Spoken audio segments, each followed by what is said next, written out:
Hi again, everybody, from Goss Stadium at Coleman Field on the campus of Oregon State University in Corvallis, along with our crew tonight of Andrew Henderson, Casey Lavin, Thomas Rudolph, Dan Siegel, Garrett Dworshak, and Dale Hummel. This is Mike Parker welcoming you to Game 2 of the three-game West Coast League Series between the Corvallis Knights and the Cowlitz Black Bears, with, on the video in right center, the famed Christopher Walken, Will Ferrell, more cowbell skit on this night, Cowbell Night at Goss Stadium at Coleman Field.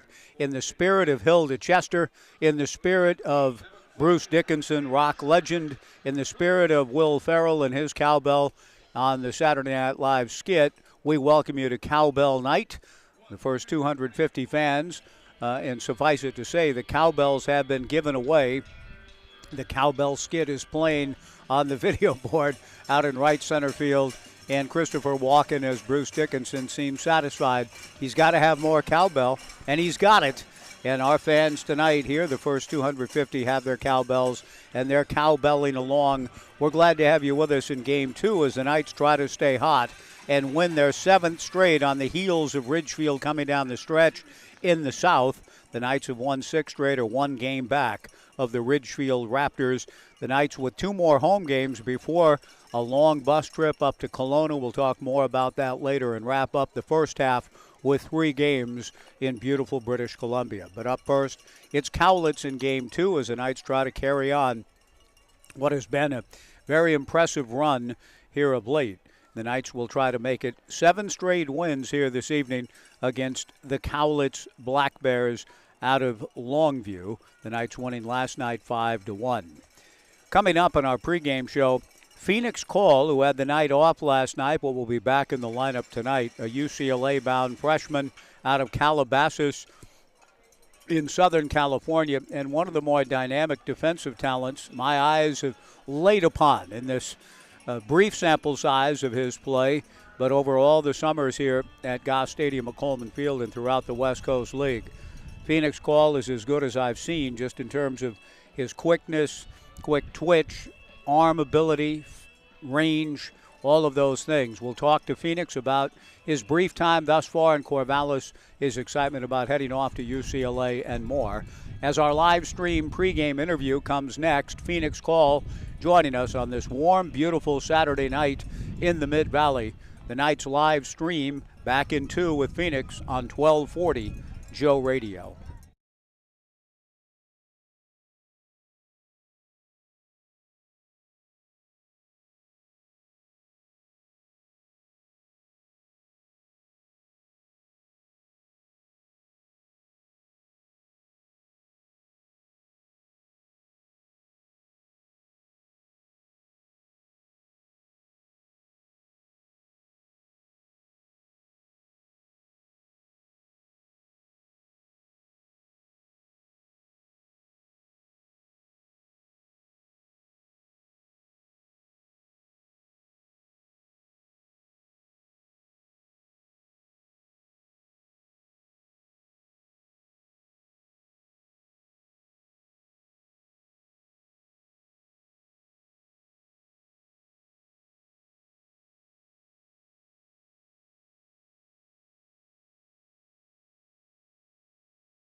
Back at Goss Stadium at Coleman Field, another warm, gorgeous summer night. The Knights are hot, trying to win their 7th straight night, in the stretch of staff in the division. Was really great. If you had to secure home advantage, all of that, one first half. Will chase at Barrington to game tonight against Cowlitz. Game 2. I'm happy to join by fairly recent addition to the roster, shortstop Phoenix Call, and sometimes center fielder Phoenix Call on his way to UCLA.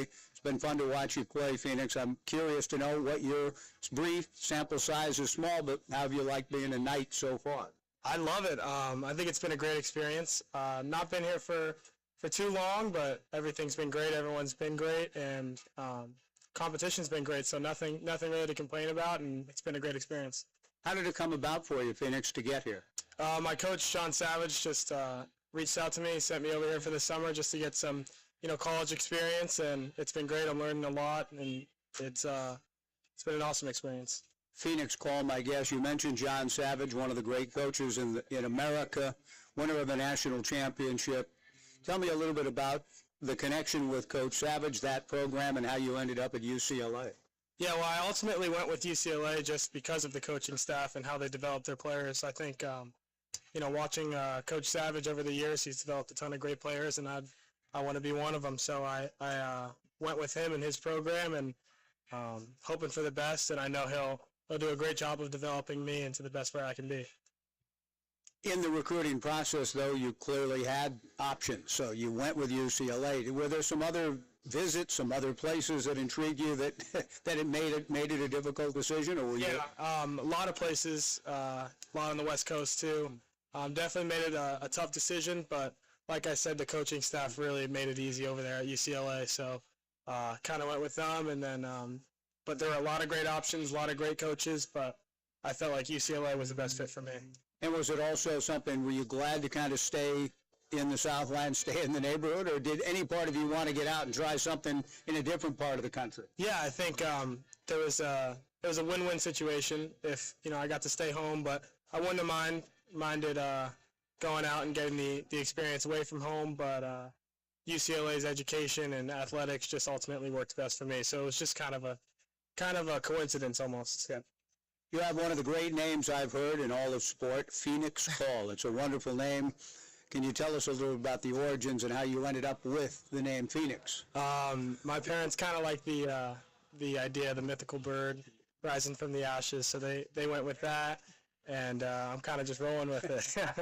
It's a good one. It's a very good name, and your game is commensurate with the great name. It's been fun to watch you play, Phoenix. I'm just wondering if that strong arm that you unleashed from shortstop, have you always sort of had that from the time you started playing, or did you develop that arm, or what?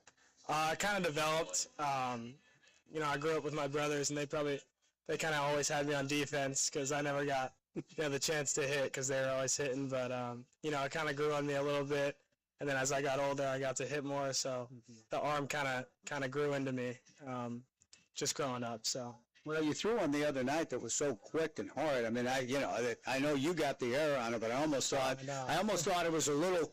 I mean, there was so much velo on it that I thought Blake had a hard time reeling it in just because of that. So, I mean, that is a really strong arm. Is that a function of just a lot of reps? Have you built your arm through strength training or what? No, it's all come natural. Okay. But yeah, just going in every day and just throwing, it's all come really natural. I just kind of have. It comes with my bat speed a little bit too. It's just kind of just a twitchier guy and just move easily. So, tell me a little bit, Phoenix, about the bat and what you're looking for, what you're working on this summer. Clearly, to me, you're a plus defender already. Offensively, this is a tough league. You're adjusting to wood bats and all of that. How is that process going? Yeah, I mean, it's been definitely a tougher experience, but it's been a great experience for me. But yeah, kind of just simpling everything down and just getting on velo. It's going to be a little bit of an adjustment, but I've done it in the past, so it shouldn't be too hard, you know what I mean?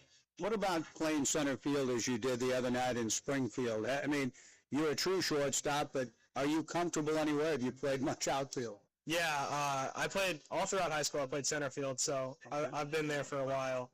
But it's been a great experience. I get good reads and have a good arm, so I'm pretty They can put me to use in center field too. Well, if you say you played it all a lot in high school, is shortstop something new to you? Isn't that where UCLA has you ticketed? So I grew up playing shortstop and then got moved to center field in high school just because our infield was pretty good and our outfield needed help.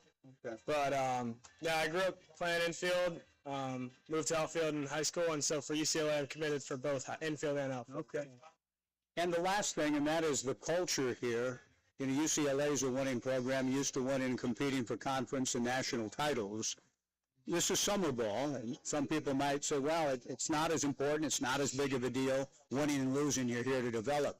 I don't get that vibe being around this team and being around this organization as long as I have. Winning's important. How does that play for you while you're also trying to develop your game? I love it. I think just being surrounded by winners and just in a winning environment really helps you develop. I was actually surprised when I first came here just because and I didn't expect to win so much and just how much they care about winning. But I think, you know, deep down that's really what builds you as a person and as a player. So I love it. I love what they're doing here. And they get us here early. They work us in, and it's a combination of a winning environment, both as, you know, as well as like an individualized aspect. So I love it here. We're glad to have you here, Phoenix. It's a real pleasure to watch you play the game. Really enjoyable. Look forward to seeing it in the Pac-12 next year. Wish you guys weren't going off to some other highfalutin conference. We wish you were in the Pac-12 forever, but we'll get to see you one more time next year and, in fact, back at this ballpark. So I appreciate you taking time. Thanks for joining me today. Yes, sir. It's been great. Thank you. Phoenix, call my guest, UCLA bound, but a Corvallis night for the rest of the summer. That's our pleasure and yours. We're going to take a break and come back with the starting lineups and first pitch. Game 2 on a warm, gorgeous summer night in Corvallis. The Knights and Cowlitz coming up on the Knights live stream and 1240 Joe Radio.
Beautiful summer night at Goss Stadium at Coleman Field. I think we hit about 88 degrees today in the Mid-Valley, and as usual, it gives way to a very pleasant evening. For the most part, it's going to stay warm, even expected to be 72 or 73 around 9 o'clock.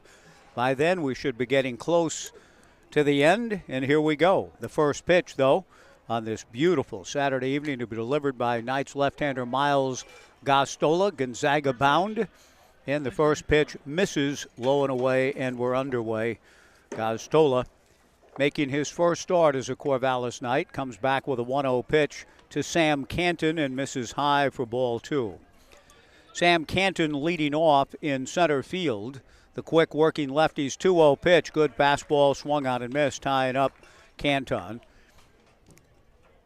2 balls and a strike. Sam leading off in center for the Black Bears. A.J. Singer on deck, the shortstop. Fastball fouled at the plate in the count 2-2. Latrey McCollum, who scored the lone run last night for the Black Bears, batting third and left. Brandon Larson, the cleanup hitter at first base. Grant Way hitting fifth and catching. Ethan Mann batting sixth, the designated hitter. Gostola, the lefty, to the plate, misses away. Ball 3, 3-2. Miles Gostola and Tyler Howard, the Knights' battery. The 3-2 pitch on the way from Miles, a ground ball to first. Ethan Hedges bobbles, stays with it. Underhands to Gostola, covering for the out. 1 away. Hedges, had he fielded cleanly, would have been able to take it to the bag himself, but he stayed with it to get the assist. Sam Canton retired, and A.J. Singer, the batter. Hitting seventh for Cowlitz in the right fielder, Ian Riley. Batting eighth, the third baseman, Chris Brown, and former Knight, former Beaver, Eli Kennel, batting ninth at second base with Jaron DeBerry on the mound. A.J. Singer taking the first pitch low from Miles Gostola. Gostola delivers, and the 1-0 pitch fouled away to the right and into Urchin Alley. So early action in the alley tonight. Gostola's 1-1 pitch is high, ball 2, 2-1. 1 out, nobody on, just getting started. Thanks for joining us. Tomorrow night, a huge night, fireworks night at the ballpark. Mitch Canham arriving at the ballpark this evening. Mitch is here. I think Rich Dorman's going to be here too. The 2-1 pitch from Miles Gostola misses high for ball 3. The 3-1 pitch is pulled toward the alley into left center field. J.C. Ing plays it on a hop, whirls and throws to second. Singer with a head-first slide is in with a 1-out double. Nicely played by Ing to give himself a chance, but the ball well struck by A.J. for a 1-out, 2-bagger, and Latrey McCullum, the hitter. The Knights victorious last night in Game 1 of the series, their 6th straight win. So Ridgefield can feel pressure coming from both the Portland Pickles and the Knights. Ridgefield starting the night at 17-7, a game and a half up on the Pickles. The Knights at 15-7, a game back. The first half comes to an end at the 27-game mark, and that varies for teams in the West Coast League. For the Knights, it'll be in Kelowna next week. Latrey McCullum takes high, ball 1. 1-0 the count. Gostola back to the plate. The 1-0 pitch, a ground ball slowly to Mason Lee, who fields and overhands to Ethan Hedges. 2 down. On the play, Singer advances to third, and that'll bring to the plate the cleanup hitter, Brandon Larson, a left-handed hitter against the southpaw Miles Gostola. Gostola and Howard with Ethan Hedges at first, Mason Lee at second, Phoenix Call at short, Tyler Quinn at third, Levi Jones in left, J.C. Ing in center, Sam Stem in right. The pitch to Larson, I believe, grazed Larson, or a balk has been called, and Brook Knights coming out to visit with Isaac McAllister. A balk called. And Brook wants an explanation on what grounds.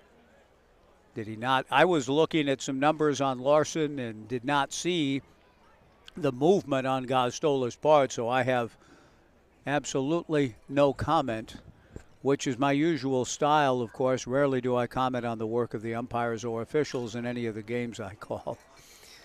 Yeah, that may not quite be true. But now the home plate umpire, Michael Green, has nothing to say about it. Isaac McAllister is trying to explain, and that's a good thing here. And it's disappointing that a run scores on a balk. A.J. Singer coming in. But summer ball is competitive, as we have seen through the years here, but it's also about learning and development. So the the base umpire, McAllister, doing the right thing and taking time to explain why he called Miles for a balk. The pitch to Larson, a strike, and now the 0-1 pitch, a fly ball to shallow center, a long run for J.C. Ing, and too long as it turns out. It's a base hit. Sam Stam over to back it up. So that may take a little sting out of it, and that if you extrapolate out what would have happened, and of course we know the butterfly effect that if the balk isn't called, then maybe something totally different happens with Brandon Larson. It doesn't necessarily follow that Larson's going to get a base hit to center without the runner at third. Everything might have been different. We know. There's only one time that really exists, the eternal present. The pitch on the way to Grant Way, swung on and hit foul, back of the plate and out of play, no balls and a strike. And I say that with Rich Dorman arriving.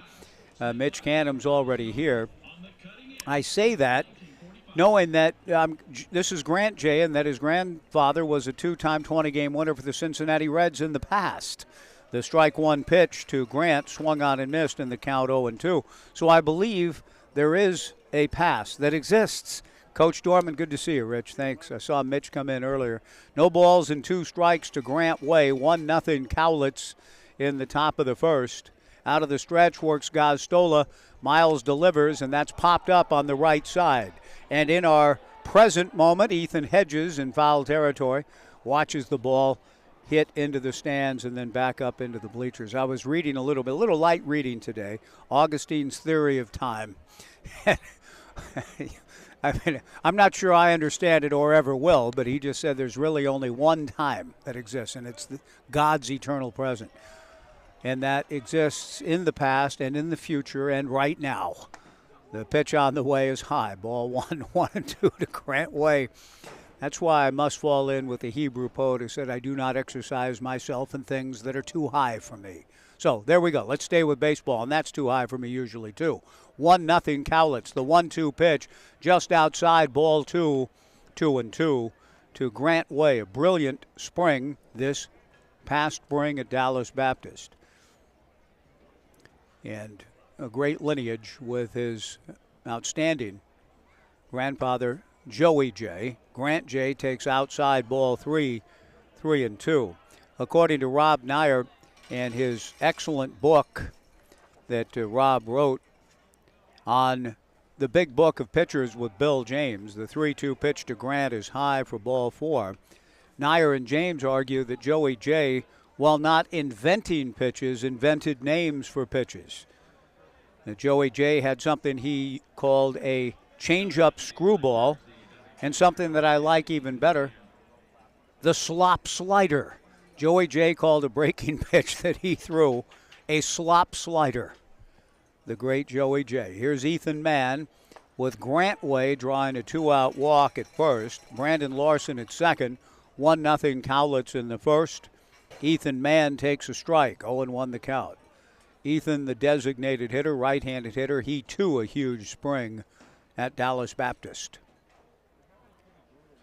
The strike one pitch in there for strike 2. 0-2 the count.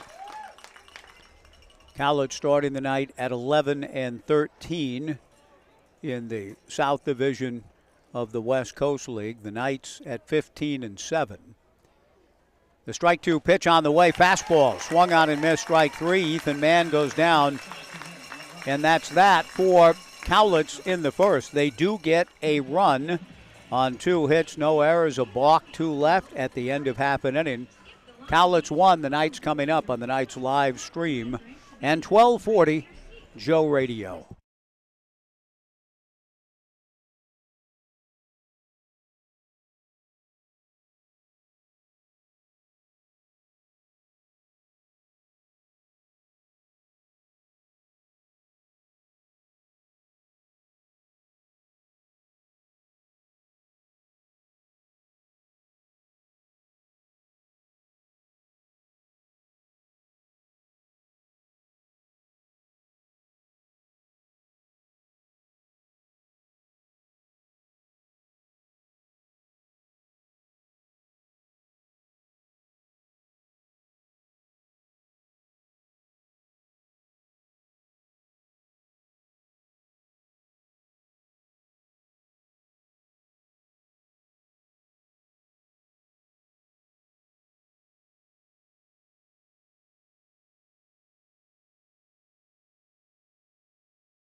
Bottom of the first inning at Goss Stadium at Coleman Field.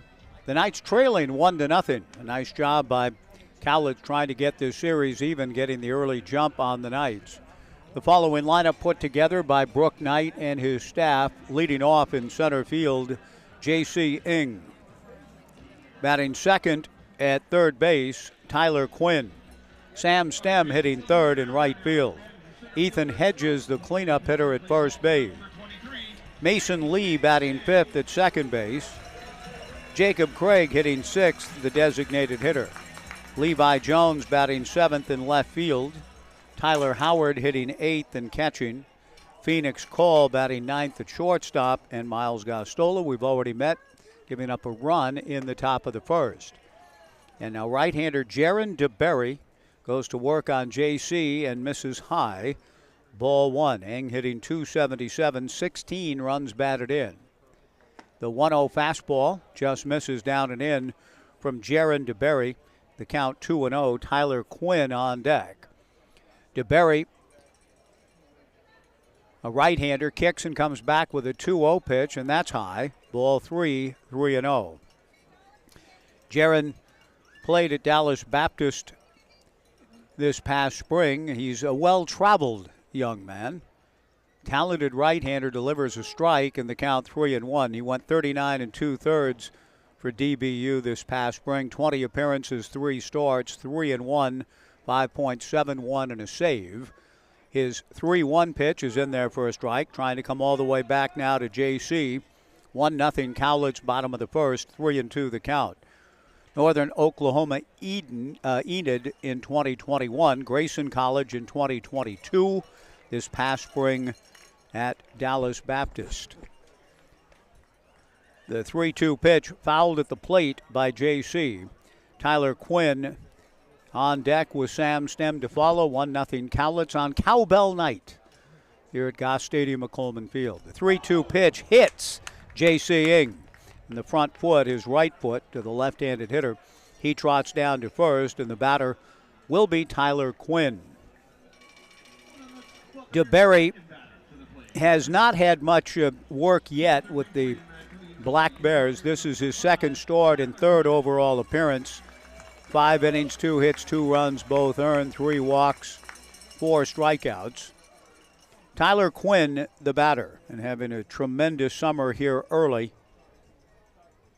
The pitch on the way to Tyler, taken high and away, ball one, 1-0. He's hitting .286 with a homer, 15 runs batted in, and playing stellar defense primarily at third.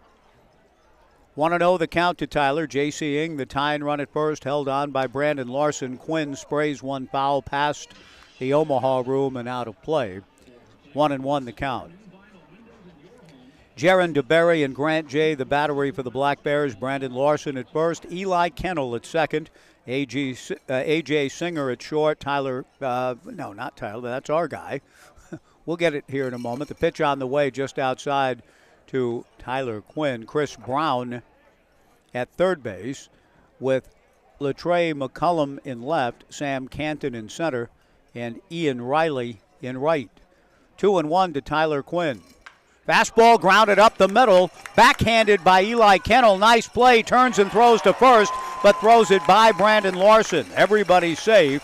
Into third base goes J.C. Ng. Tyler Quinn aboard at first. Probably going to be a 1-1, a base hit up the middle for Quinn, and then a throwing error on the part of Eli Kennel, who did a good job to get to the ball. Tried to get on top of it, straighten up, and make a throw. Had he made an accurate throw, he would have gotten Tyler. But it is going to go as a base hit with the throwing error on Kennel. So the Knights have the tying run 90 feet away with nobody out. Sam Stem, the hitter. Sam takes a strike, and the count 0-1. 1-0 Cowlitz, bottom of the first, but the Knights threatening. Their leading RBI man at the plate, Sam Stem, .253, a homer, 19 RBIs. Ng at third, Quinn at first, nobody out. DeBerry delivers, swung on and fouled back. And the count to Sam quickly, no balls and 2 strikes, with Ethan Hedges on deck. Brooke Knight coaching down at third, Ed Nags at first. DeBerry from the stretch. The strike 2 pitch lifted to left center field. This will get the game tied. Moving in to line it up is Sam Canton, tagging J.C. Ing on his way to the plate and scores, standing up. Sam Stem comes through with his 20th run batted in, and we're all even at 1.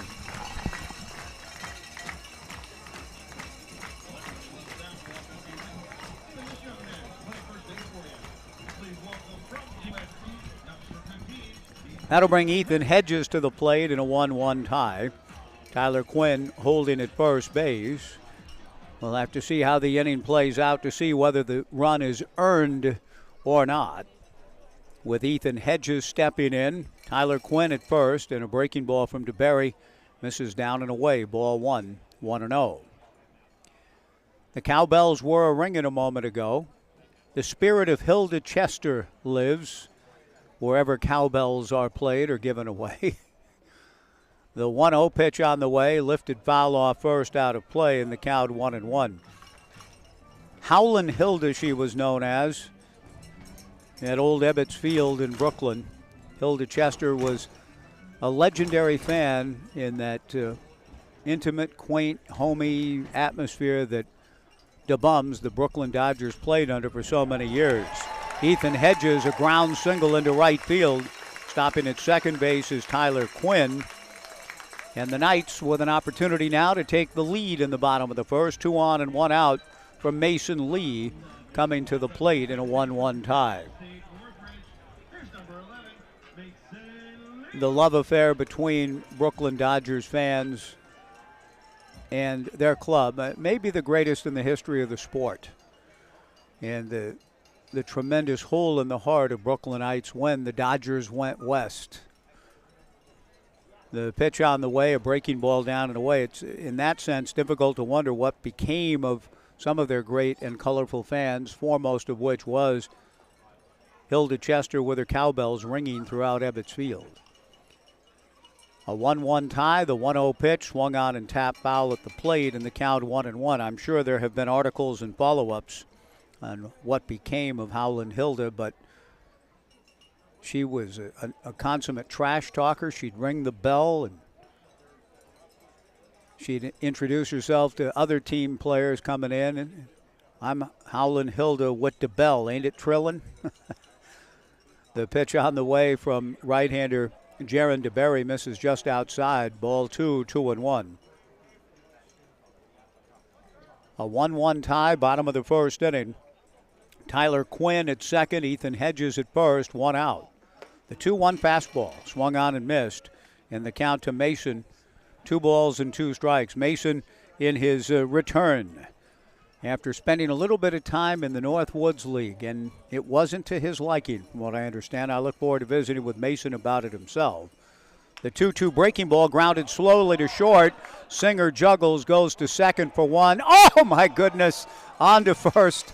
Double play, and the inning is over.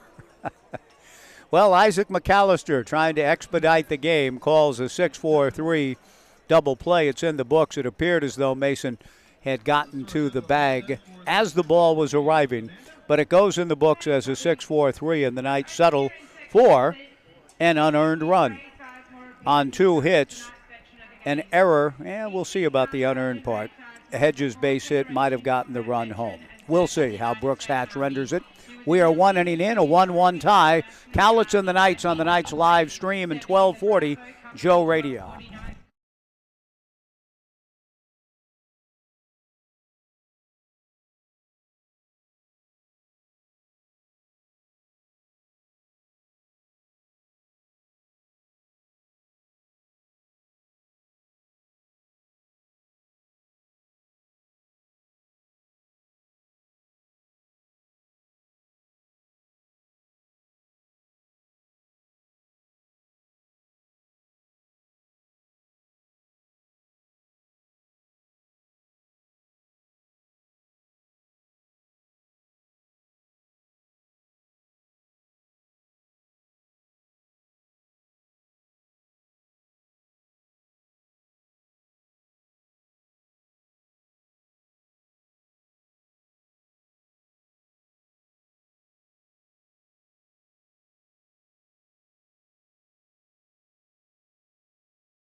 A 1-1 tie as we go to the second inning. The quick working Miles Gostola.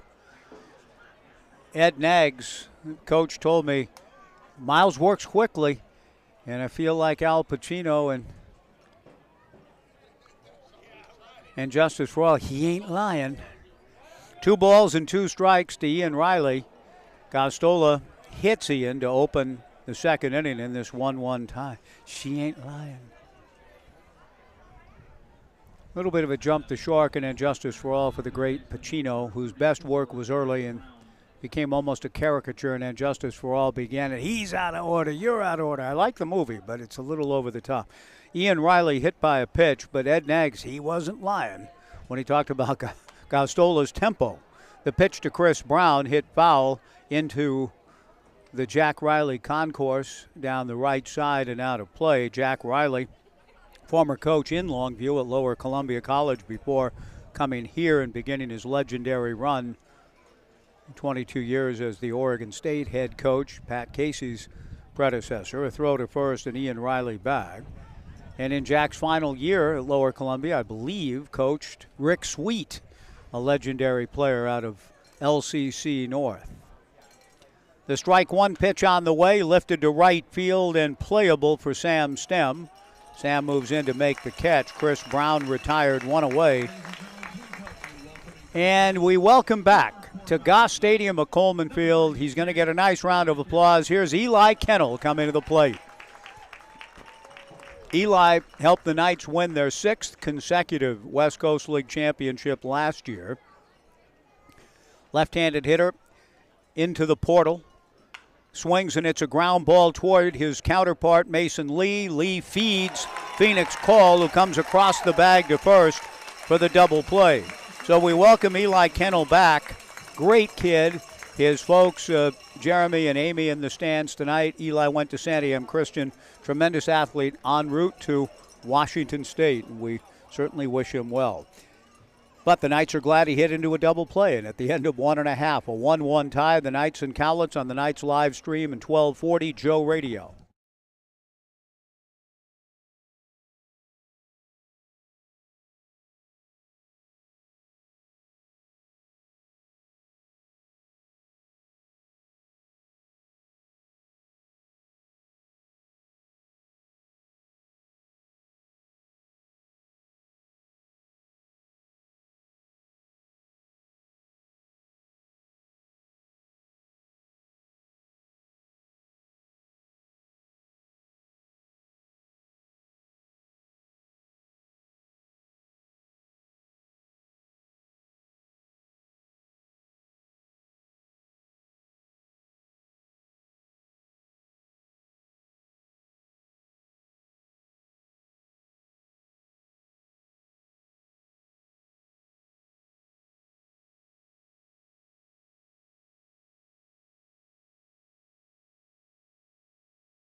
A 1-1 tie as we go to the bottom of the second. Breaking ball to Jacob Craig, the Knights' designated hitter, from Jaron DeBerry, a strike.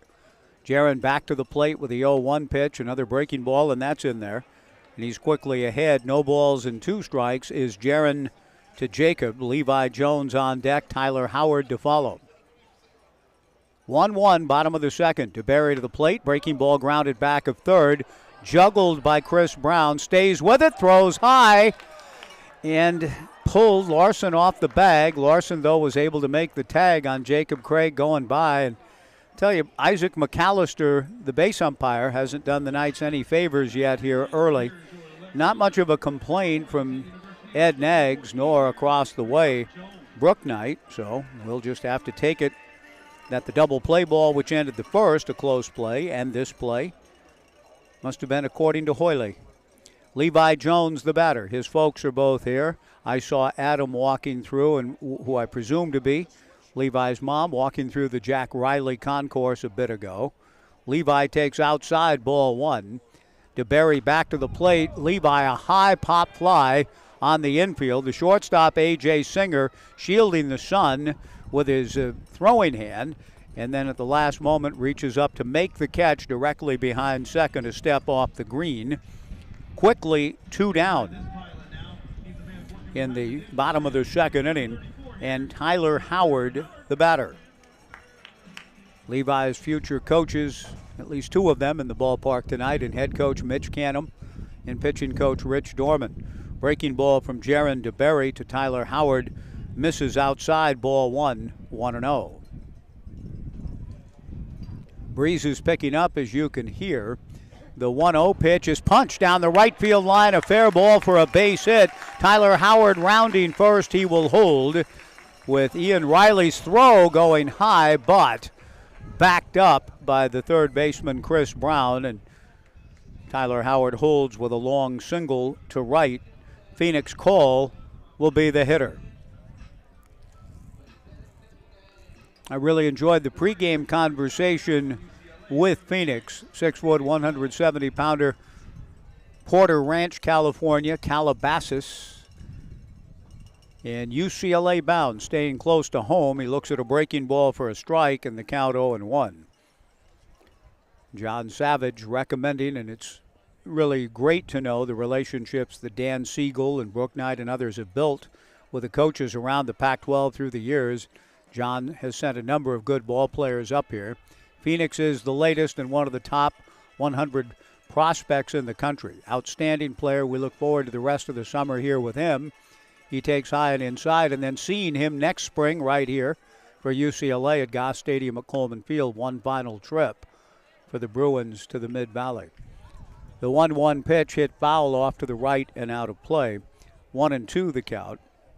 It will be a bit bittersweet when we, if I'm able, God willing, to make it through into next spring for another season with the Beavers. Our trip to USC will be the last Oregon State-USC game in conference play in any sport. In baseball next spring. The 1-2 pitch misses outside, ball 2, 2-2 to Phoenix Call. A 1-1 tie in the bottom of the second inning. Tyler Howard held on by Brandon Larson. Jaron DeBerry to the plate to call. Fastball just missed, and Grant Jay was ready to toss the ball back to the mound for Miles Gaztola's use. DeBerry was ready to walk back into the dugout. And Kelly Stinnett, the head coach, inquiring where was the pitch, and Michael Green indicates with his right hand that it was a tad outside. Howard ready to go on the 3-2 pitch. He does. Phoenix Call, a ground ball to the left of A.J. Singer. Whirls around, throws to first. Not in time. Call stumbles over the bag at first. I hope he's all right, and he is. He lunged to hit the bag ahead of the throw from his opposite number, and his good speed yields him a base hit. That was a good play all the way around. A nice job by Singer to get to the ball, whirl around, and throw accurately. But he needed a Phoenix Call kind of arm to get the out. A good throw, but not as strong as what Phoenix is capable of delivering. So Howard into second, Call aboard on the infield single. J.C. Ing, the batter, lifts one foul, Waldo away off to the left. No balls and one strike. Bottom of the second, a 1-1 tie. The Knights with their fourth hit. J.C. was hit by a pitch and scored the tie-in run last inning. He swings and grounds one into right field for a base hit. Tyler Howard will be held at third, and a good throw comes all the way into the plate from Ian Riley. The bases are loaded for Tyler Quinn with 2 down. So with 2 down, Brook Knight, generally speaking, on a base hit sends the runner, but a couple of factors here. One, the ball was hit so hard off the bat of Ing that it got to Riley in right field quickly. And for another, it was Tyler Howard, not a Phoenix Call. And Brooke also knows he has an excellent hitter in Tyler Quinn coming to the plate to try to cash in on the bases loaded opportunity. The pitch to Tyler misses outside, ball one. Bases loaded, 2 down, a 1-1 tie. And the pitching coach for the Cowlitz Black Bear, Justin Parrish, is on his way out to the mound for a conversation with the entire infield and the battery of Jaron DeBerry and Grant J. With Tyler Quinn at the plate, 1 ball and no strikes. The bases loaded and 2 down here in the second. Tomorrow night, fireworks night presented by our longtime sponsor, Oregon State Credit Union. If you live or work in one of 24 Western or Central Oregon counties, you're entitled to membership privileges and the full financial services at Oregon State Credit Union. You can join online at OregonStateCU.com or at one of their 15 branches. Oregon State Credit Union, the proud title sponsor of the night's fireworks show, and that hits tomorrow night. Investing in all of our communities and dedicated to creating financial solutions toward making local lives better. Oregon State Credit Union. Coach Parrish has had his say. Now Tyler Quinn, with the bases loaded and 2 down, steps in and takes the 1-0 pitch. A little bit high, ball 2, 2-0. Sam Stem on deck. The Knights rallying up with 2 outs. Tyler Howard at third, Phoenix Call at second, J.C. Ing at first. 3 consecutive singles for the Knights to load them up. The 2-0 pitch missing for ball 3. 3-0 to Tyler Quinn, with winds beginning to gust, blowing out towards right center. The 3-0 pitch is ball 4, and the Knights take the lead on the RBI walk for Tyler Quinn at 2-1. All of this happening with 2 outs. DeBerry, I believe, feels as though he's been squeezed just a bit in the inning. And that can be a little bit disconcerting, frustrating, discomforting for a pitcher. May then lose a little bit of the concentration and edge, if at all preoccupied with how the game is being called. Sam Stem, the batter, a 4-pitch walk to force in a run. Stem, a soft liner, caught by Eli Kennel to retire the side. The Knights do get the lead on the bases loaded walk. It all happens with 2 outs. We go to the third. 2-1 Knights on the Knights live stream and 1240 Joe Radio.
Two to one Knights as we go to the top of the third inning. Sam Canton takes the first pitch from the pride of West Seattle High School, Miles Gostola.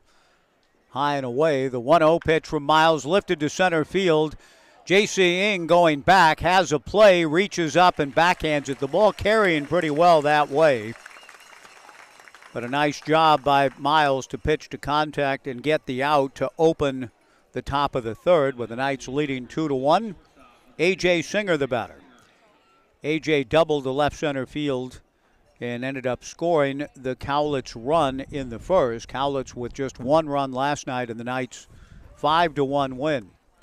Gostola kicks the lefty to the plate, a line drive to left field, and going down to get it is Levi Jones. Nice catch. Levi kind of moving into a catcher's position, and from a squat, kind of caught the ball as it sank on him in a hurry. But a nice play given the conditions, the wind and the sun. And who am I thinking of? The sun and the moon. I just want to have a good songs in my head. All I want to do is have some fun. Santa Monica Boulevard, the sun and the moon. Yeah, anyway, with the sun and the wind, who is that singer? Anyway, line drive out on the first pitch. Latrey McCullum takes low, ball 1-0. The 1-0 pitch in there for a strike, and the Cow 1-1. Latrey grounded out to second in the first. Sheryl Crow. The 1-1 pitch on the way, change, swung out and missed. Good pitch from Miles Gostola. And the count 1-2. West Seattle High School, Tom Hewitt Country. 2 down, nobody on. 2-1 Knights in the third. Gostola rocks, kicks. The lefty delivers a fly ball to right field. Sam Stem is right there to corral it. And it's a nice and efficient 1-2-3 inning for Miles Gostola. And at the end of 2.5, the Knights 2 and Cowlitz 1 on the Knights live stream and 1240 Joe Radio.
Bottom of the third inning, 2-1 Knights. Jaron DeBerry getting ready to face Ethan Hedges. Ethan will be followed by Mason Lee and then Jacob Craig.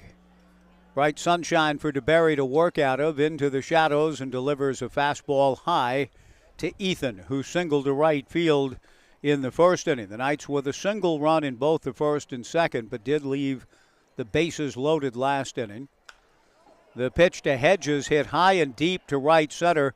Canton and Riley going back. The center fielder, Canton, moves over to make the catch. One away in the bottom of the third.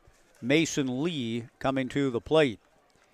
When you visit Corvallis to catch Knights baseball, we encourage you to stay at your locally owned Best Western Corvallis, the official hotel partner of your Corvallis Knights, close to Goss, where you can enjoy the largest hotel rooms in the city and an outdoor heated pool.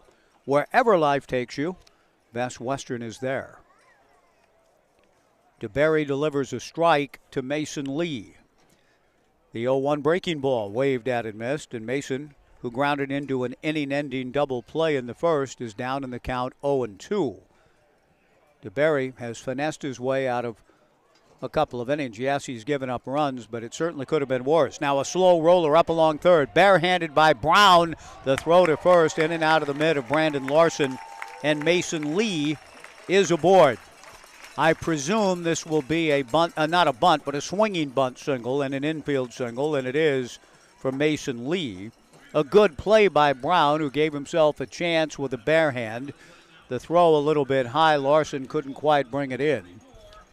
But it is an infield single with one out for Mason Lee. Jacob Craig, the batter. The Knights really haven't squared much up yet. Jacob takes a strike and the count 0-1. Jacob grounded to third on an 0-2 pitch in the second inning. 2-1 Knights, bottom of the third. DeBerry from the stretch, kicks and delivers a check swing tapper into Urchin Alley, and Jacob is quickly behind the count, 0-2. The Knights with 2 hits in the first inning, 3 consecutive singles last inning. J.C. Ing hit his ball pretty hard. A throw to first base, and diving back is Mason Lee. But the Knights with 6 hits, and I would suggest that only one of them was hit especially well. Out of the stretch works DeBerry. The strike 2 pitch misses down and away to Jacob Craig. 1-2 the count. The series concludes tomorrow. Boy, what a journey the Knights have ahead of them. Tomorrow night's game starts at 7:15. The 1-2 pitch on the way, pulled foul past Brooke Knight. 7:15, the start of the game, fireworks after. Then the Knights get on a bus and bus to Kelowna, BC. About 9.5 hours. I don't know if they're going to stop and eat somewhere along the way, make it a 10.5-hour trip, pulling into Kelowna sometime around 9 in the morning.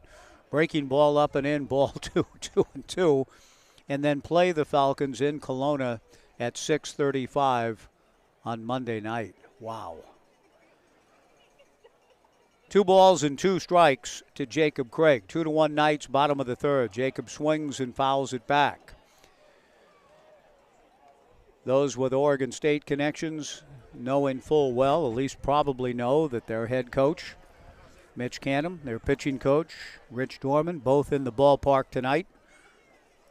Craig coming off his freshman year with the Beavs. An intriguing player going forward, a huge man. A throw to first, and back to the bag dives Mason Lee. 2-2 to Jacob. Jaron DeBerry to the plate. Craig lofts a foul ball down the right field side and well out of play. 2-2 to big Jacob Craig. 6'5", 250 out of Antioch, California. The 2-2 pitch on the way, swung on and missed for strike 3. The ball dropped by the catcher, Grant Jay, but nowhere for Craig to go with Mason Lee at first. Now 2 down, and Levi Jones, the batter. Good pitch from the right-hander, Jaron DeBerry, recording his first strikeout. Levi Jones, the batter. Levi swung at the first pitch he saw in the second inning. Hit a towering pop-up caught by the shortstop, A.J. Singer. There goes Mason Lee. The pitch is swung on and missed, and the throw to second is not in time. Lee in scoring position on a stolen base, and another contribution to Community Outreach, Inc. from Papay Material Handling and All Pro Property Services, helping people in our community move one step closer to home through Community Outreach, Inc. Levi looking for the RBI to give the Knights a 2-run lead. Swings at an off-speed pitch and misses. And he's quickly in a hole. No balls and 2 strikes. 2-1 Knights. Bottom of the third inning. Another good crowd here at the ballpark. A little less, I think, than last night, but probably in the 1,500 to 1,600 range. And it will be a full house tomorrow. Over 3,200 expected for fireworks night. The strike 2 pitch, off speed and in the turf, 1-2 to Levi Jones. Mason Lee at second, 2 down. DeBerry to the plate. Levi swings and hits it foul to the left and out of play.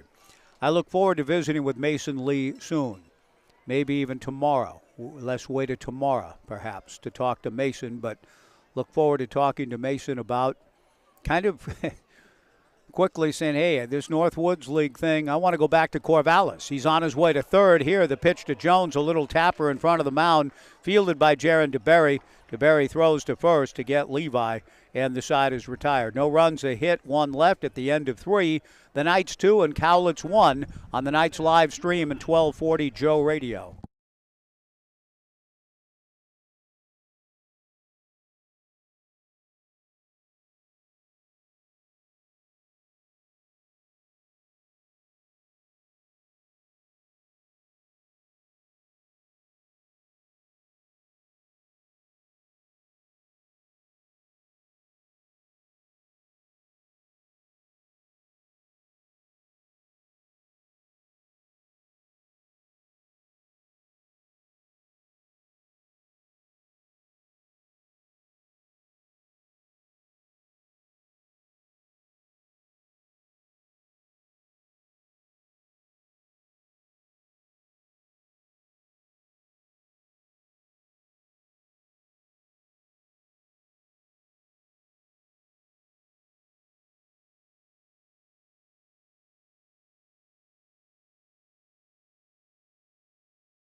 Through 3 innings at Goss Stadium at Coleman Field, the Knights 2 runs, 6 hits, and no errors. Cowlitz 1 run, 2 hits, and 1 error. Left-hander Miles Gostola works Brandon Larson low and inside. The 1-0 pitch to Big Brandon swung on and fouled back and out of play. 1 ball and 1 strike, landing on top of one of the rooftops of the covered bicycle racks in front of home plate. The 1-1 pitch on the way to Larson, a high pop-up on the right side. Second baseman Mason Lee out in shallow right calling, and Mason makes the catch. 1 away in the top of the 4th. Grant Way will be the hitter. Grant drew a walk in the first inning. The Mason Lee, again, from what I've been told, and I need to hear it directly from Mason and look forward to it, that he was assigned to, out of Cal State Northridge this past spring, to kind of a different experience, perhaps for him, and his coaches looking for him. He was here with us last year with the Knights, assigned to the Northwoods League, and a few games in just said, I want to go back to Corvallis, and Brooke Knight was happy to welcome him back. The strike 1 pitch to Grant Way swung on and fouled back in the count 0-2.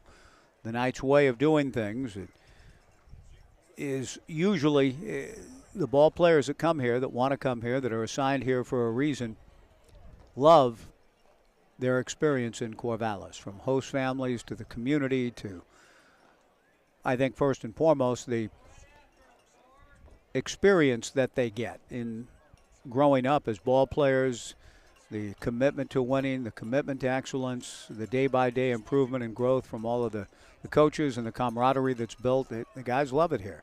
Grant Way takes high and away, ball 1. Gostola delivers and misses. 2-2 the count.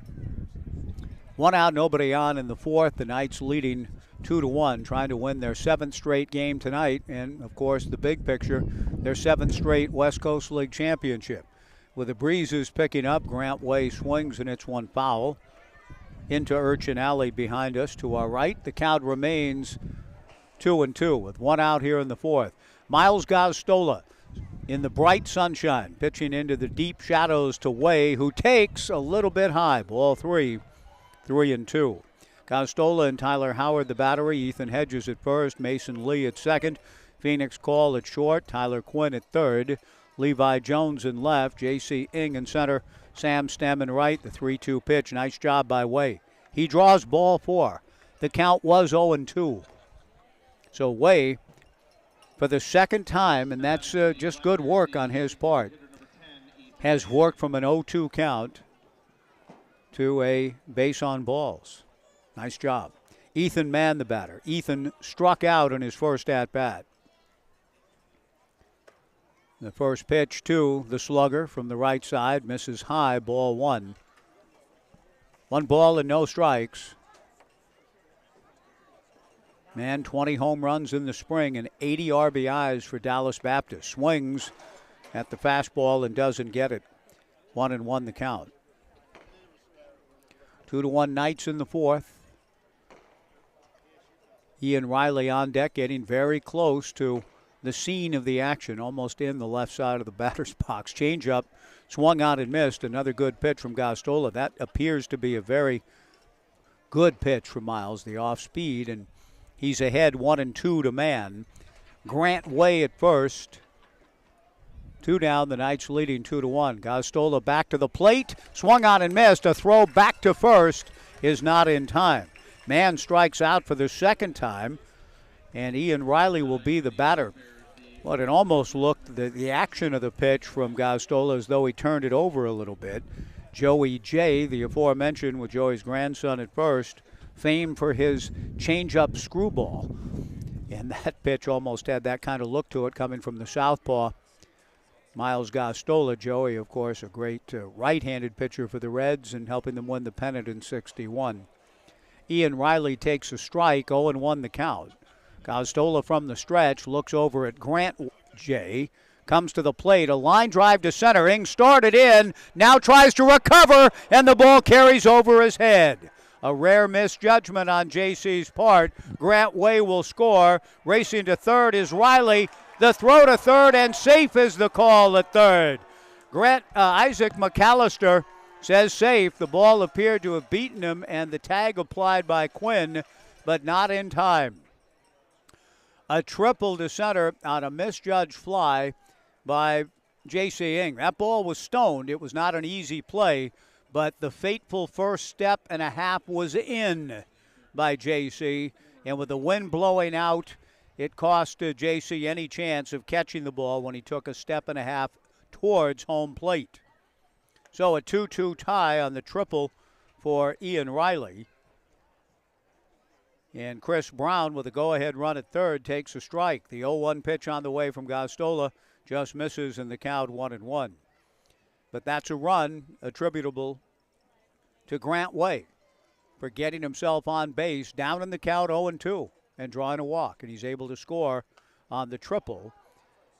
And the ball was well hit. It was no cheapie off the bat of Ian Riley. He hit it well and put pressure on J.C. Ing to read it absolutely right. A check swing on a pitch in the turf on appeal. No swing. Brooke Knight can't believe it. Who are you? Who are you, Mr. McAllister? Isaac McAllister has made about 6 calls, only one of which has gone the Knights' way, and he missed that one. I don't think the home plate umpire should have asked for help. He should have rung up the hitter on his own. Brown committed to that pitch. That's a tough break. It'll be a shame under heaven if a run scores in the inning. A chopper back of third. Kelly Stinnett lets it roll by. And the count 2 balls and 2 strikes. You see, I rarely comment on the work of the officials or umpires. But it would be a shame because that guy struck out. He's still up there, 2 balls and 2 strikes with 2 outs and a 2-2 tie. And now a note written down by Michael Green, as I think Brooke Knight is staying after Green for the failure on the umpire's part to recognize a strikeout. The 2-2 pitch, it's a shame under heaven. A base hit to right field, and Cowlitz leads it 3-2. Chris Brown struck out. He stays alive and gets a base hit. That's a heck of a note and a tough break for the starting pitcher, Miles Gostola, who should be out of the inning first on the fly ball, well hit, that turned into a triple, then a strikeout that turned into a single. 3-2 Cowlitz. So the Knights hope to overcome what has been some interesting work from the 2-man crew this evening. 3-2 Cowlitz. The first pitch to Eli Kennel misses low. Eli swings and pops one foul off third. Tyler Quinn into foul territory, makes the catch, and the inning is over. Cowlitz gets a couple of big breaks in the inning, and the Black Bears regain the lead. At the end of 3.5, Cowlitz 3 and the Knights 2 on the Knights live stream and 1240 Joe Radio.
Tyler Howard, Phoenix Call, and J.C. Ing for the Knights against Jaron DeBerry in the bottom of the fourth. Cowlitz taking a 3-2 lead with 2 runs in the top of the frame. The first pitch to Tyler, who singled to right and scored, and the second misses high and away from DeBerry. The 1-0 pitch on the way from Jaron. Fastball outside, ball 2. DeBerry and Grant J, the battery for Cowlitz. Brandon Larson at first, Eli Kennel at second, A.J. Singer at short, Chris Brown at third. The 2-0 pitch down and in, ball 3, 3-0. In the outfield for the Black Bears, Latrey McCollum in left, Sam Canton in center, Ian Riley in right. The 3-0 pitch, low, ball 4. A 4-pitch walk for Tyler Howard. The Knights have the tying run on base to open the bottom of the fourth inning. And Phoenix Call will step in. Phoenix an infield single in the second. Now batting the shortstop, number 6, Phoenix Call. A very nice junior announcer tonight. Very clear and enthusiastically calling out the name of the Knights shortstop, Phoenix Call, who takes a strike, 0-1 the count.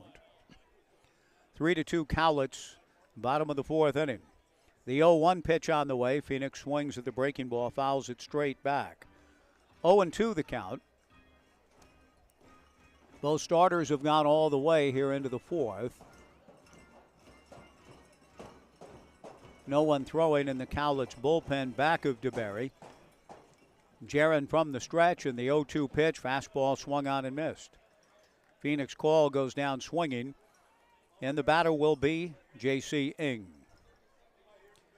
J.C. has been hit by a pitch and singled to right field. Now batting the center fielder, number 23, J.C. Ing.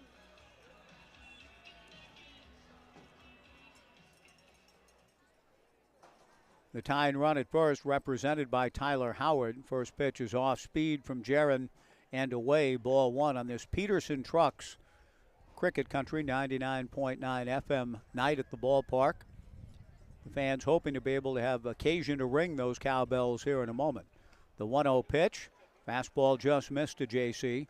Ball 2, 2-0.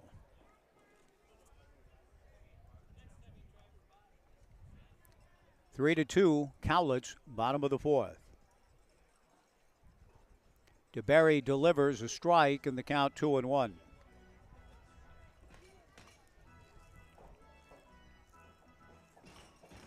The Knights, after tonight, head on the road tonight and tomorrow, then go to Kelowna in that long journey to beautiful British Columbia. There goes Howard on a hit-and-run stratagem. The pitch is swung on and fouled to the left by J.C. Ing to even the count at 2-2. 3 with Kelowna, and that will mark the end of the first half, 27 games in. So the Knights with a really good shot, in spite of the 9-7 start, of still securing what they seem to do virtually every summer, home field advantage by virtue of winning the first half. The 2-2 pitch, a strike 3 called to J.C. Ing. Good pitch on the outer half from DeBerry. 2 down in the bottom of the fourth, 3 strikeouts for Jaron. And Tyler Quinn, the hitter. Tyler's had an infield single and walked with the bases loaded to produce a run and the lead in the second at 2-1.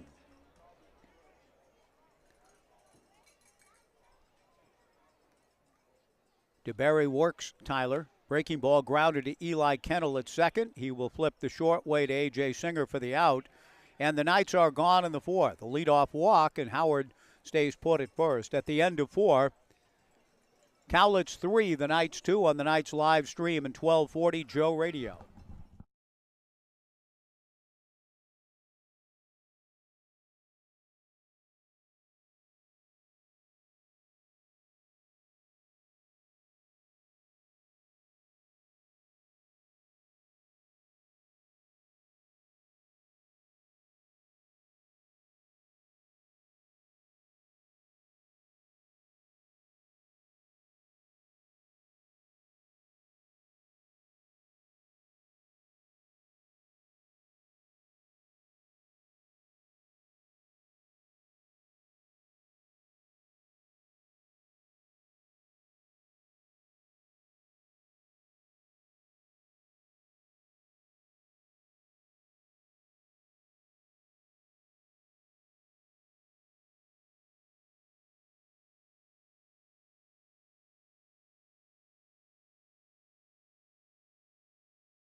On the eve of his 22nd birthday, left-hander Sean Weiss into the ballgame for the Corvallis Knights, with the Knights trailing 3-2.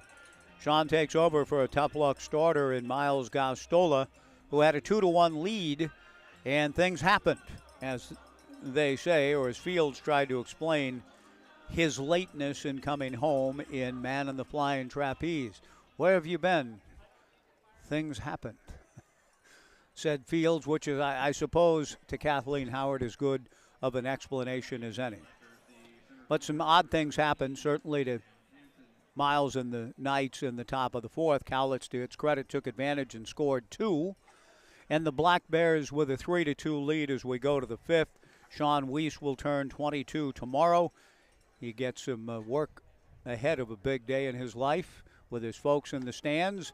Sean goes to work on Sam Canton, and the first pitch is in there for a strike. 0-1 the count. 3-2 Cowlitz, top of the fifth.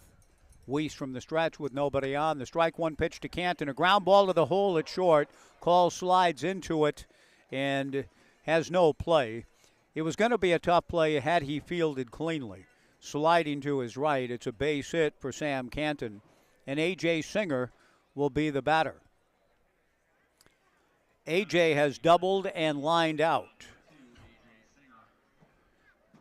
Sean is making his 7th appearance this summer with the Knights and his 3rd summer as a Corvallis Knight, helping the Knights win the last 2 championships. A bunt up along first. Weiss barehands and throws the ball away, trying to get it to Ethan Hedges.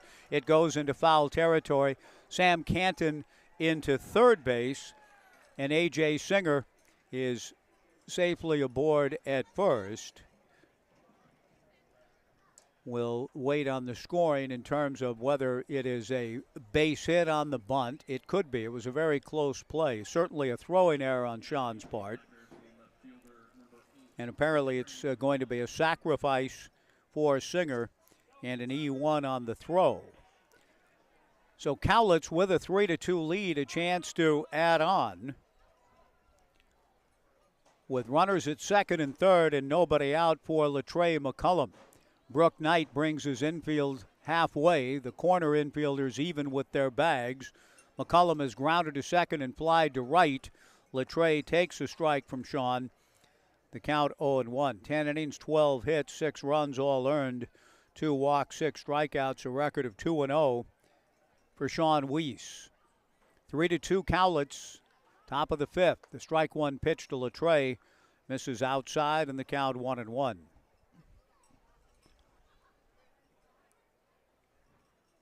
Sean, left foot on the rubber, reading Tyler Howard.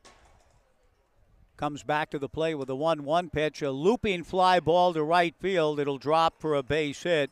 Sam Canton scores. Into third base goes A.J. Singer. And Cowlitz adds to the lead. Latrey McCullum, an RBI single to right. The Black Bears now in front 4-2 with runners at the corners and nobody out for Brandon Larson. Brandon is singled to center and popped to second.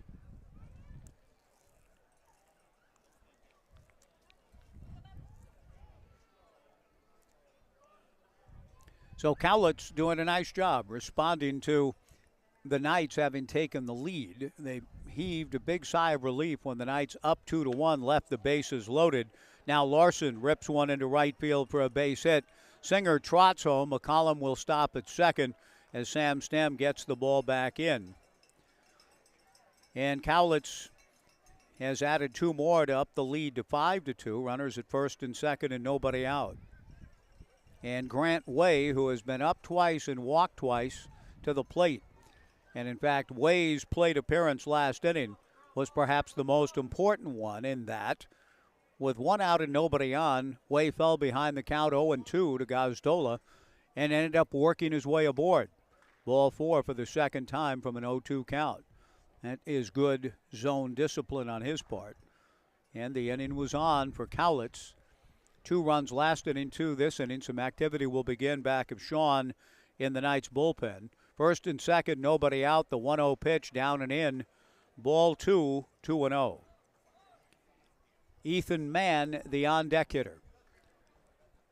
Cowlitz leading 5-2, trying to snap the Knights' 6-game winning streak. Sean trying to battle his way through some unusual difficulty, delivers a ground ball into right field for a base hit. McCullum rounding third on his way to the plate. The throw is cut off by Ethan Hedges. McCullum scores easily. And it's now 6-2 with Brandon Larson stopping at second. Grant Way, an opposite field base hit to right. 4 hits and an error in the inning. And the Knights find themselves in a very unfamiliar spot. Down 4 runs in their own ballpark, but even more so with the guy on the bump who has been so dynamic and lights out over the past 2 years. Not usually treated this way. The pitch to Ethan Mann hit foul off first, carrying back towards Casey corner. No balls and a strike. Sean, in each of the last 2 years in helping the Knights bring home championships, when he comes in, it's essentially you just get a feel, hey, this thing's over. A guy oftentimes pitching at the back end of games and sealing victories for the Knights. The pitch on the way to Mann hit high and deep to left center field, but playable. J.C. Ing makes the catch. Larson tags but will hold at second. 1 away in the top of the 5th inning, and Ian Riley will come to the plate. 6-2 Cowlitz. 2 runs last inning, 3 here in the 5th. Riley has been hit by a pitch and then hit the ball last inning that appeared as though it was going to be the 3rd out. He hit a booming line drive to center, but J.C. Ing, a rare misjudgment on his part, took a step and a half in towards the plate, then tried to recover as the ball carried on him. In the first pitch, a strike to Ian, 0-1 the count. It's interesting now, here in the 5th, an inning later, the breezes have kind of settled down, but the ball jumped on and carried over Ing's head last inning. The strike 1 pitch hit foul off third and into the upper grandstand.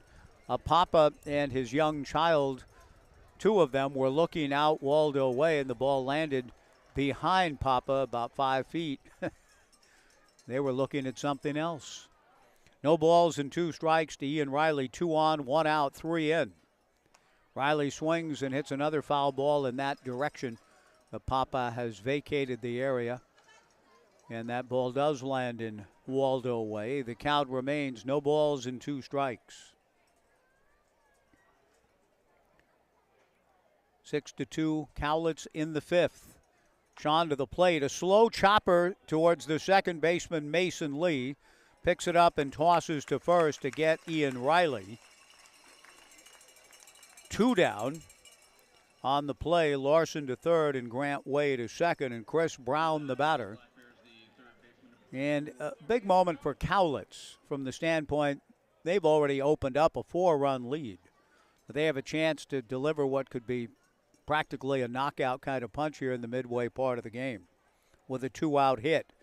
Sean Weiss trying to prevent that. The left-hander to the plate, and the first pitch is in there for a strike to Brown.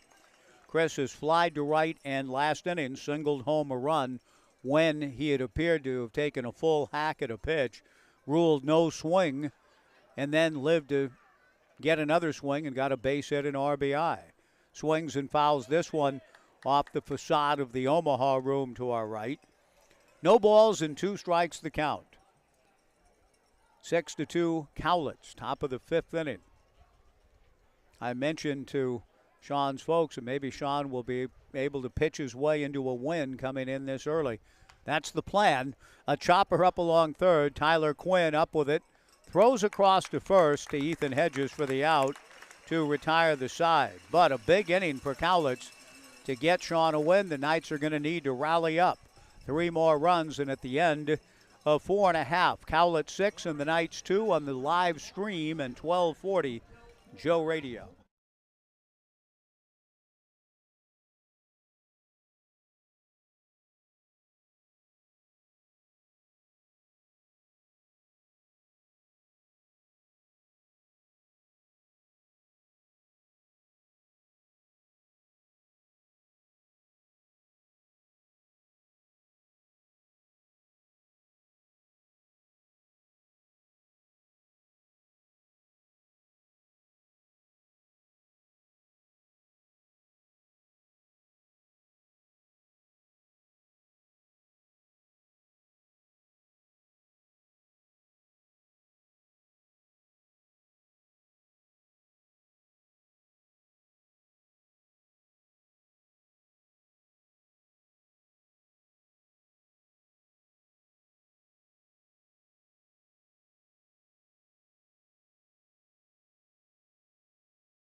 Sam Stem will lead things off for the Corvallis Knights in the bottom of the 5th inning with the Knights trailing 6-2. Jaron DeBerry has gotten better as this thing's gone along. The right-hander delivers a strike, and now he has a 4-run lead to work with. 0-1 to Sam Stem, who swings and rolls one slowly right at the first baseman, Brandon Larson. Steps on the bag, one away. Stem picked up a RBI with a sacrifice fly in the first, has since lined out and grounded out. Ethan Hedges to the plate. 6-2, Cowlitz, bottom of the 5th, trying to get this series even.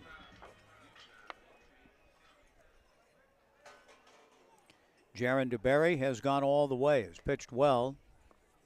First pitch to Ethan, misses high and inside, ball 1, 1-0. Cowlitz a run in the first. The Knights responded to tie it. The Knights took the lead in the second with a run. Left the bases loaded, though, and it felt like that was an opportunity to kind of really establish themselves again tonight after winning last night 5-1. Breaking ball strike and the count 1-1. DeBerry got out of it, and Cowlitz has controlled the proceeding since. 2 in the 4th, 3 in the 5th. 2 balls and a strike to Ethan Hedges, 1 for 2 on the beautiful evening here at Goss. Fireworks tomorrow night, a 7:15 start, 7 o'clock on the Knights live stream pregame.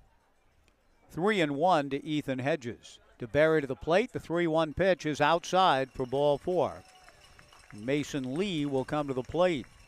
Mason is grounded into a double play and had an infield single.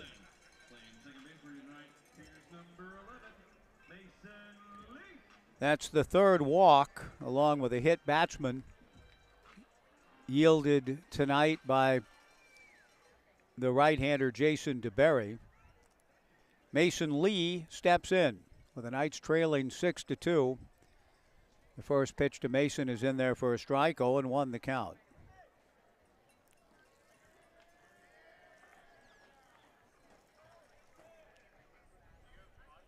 Hedges drawing the 1-out walk, held on by Brandon Larson.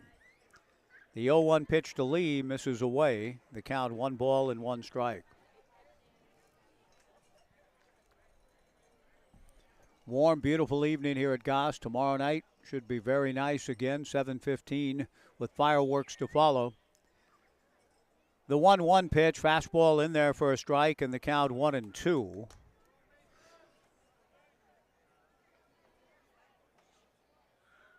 $7:15 with the fireworks show presented by Oregon State Credit Union shortly after the end of tomorrow's ball game. The 1-2 pitch, breaking ball down and away, ball 2, 2-2 to Mason Lee, late of the Northwoods League. And I don't know if the short time he was there, he would have found George up in the Northwoods, Dave Dudley, Tom T. Hall, but I hope so. George has been missing a while. The 2-2 pitch swung on and fouled at the plate. The count remains 2 balls and 2 strikes. The obscurities of the country music world, but Tom T. Hall wrote a song called George in the Northwoods that Dave Dudley had a minor hit with. Dave, the truck driver's friend, the truck driving son of a gun. 2 balls, 2 strikes, 1 out. 6-2 Cowlitz, bottom of the 5th. Mason Lee awaits. Jaron DeBerry. Mason swings and it's 1 foul into the rooftop area of the entrance to Dixon Rec, and that ball the kids won't be able to get to unless they become very enterprising, creating a human ladder, which I don't recommend. 2-2 to Mason Lee. He takes high and away. Ball 3, 3-2. Jacob Craig on deck. 6-2 Cowlitz, but a walk, a 3-2 count, a slugger on deck who's due. We'll see if the Knights can fight their way back here in the bottom of the 5th. The 3-2 pitch swung on and missed, strike 3. Probably would have been ball 4, but a good pitch delivered by the right-hander Jaron DeBerry. 2 down, and here comes Jacob Craig.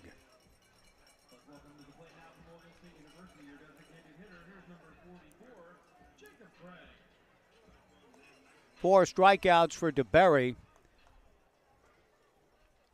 and Jacob Craig at the plate. Jaron delivers, breaking ball, strike, in the count 0-1. Jacob is grounded to third and struck out. 6-2 Cowlitz, bottom of the fifth inning. DeBerry back to the plate, another breaking ball, and that's in there for strike two. 0-2 the count. A disgruntled Knights fan yells, "Come on, swing the bat." I'm not sure that the fan is wrong in the overall scheme of things. The strike two pitch, Jacob thought about swinging, checks and takes high and inside. 1-2 the count. That is quite honestly something that I know Brooke Knight has talked to Jacob about, and I've mentioned having a bit more of an aggressive mentality at the plate. The 1-2 pitch on the way, taken down and away by Jacob. Ball 2, 2-2.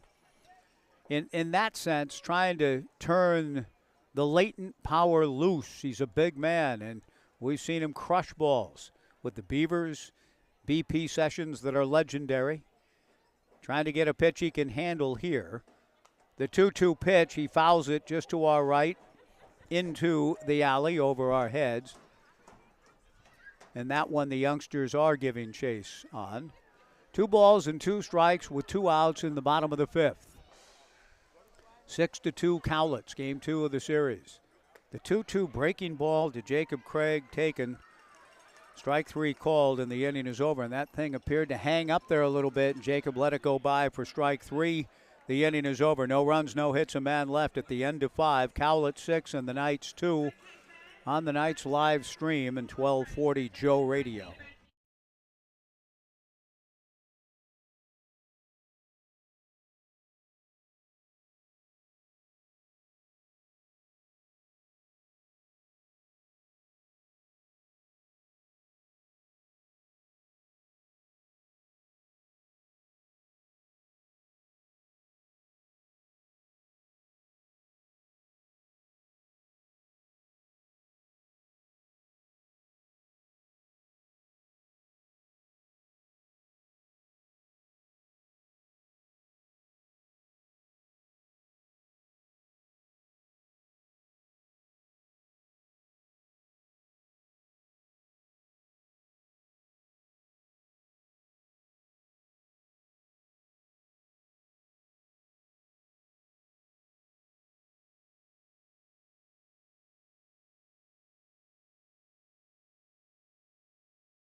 Top of the 6th inning at Goss Stadium at Coleman Field. The Knights trailing 6-2. Sean Weiss goes to work on his former teammate Eli Kennel and misses low, ball 1.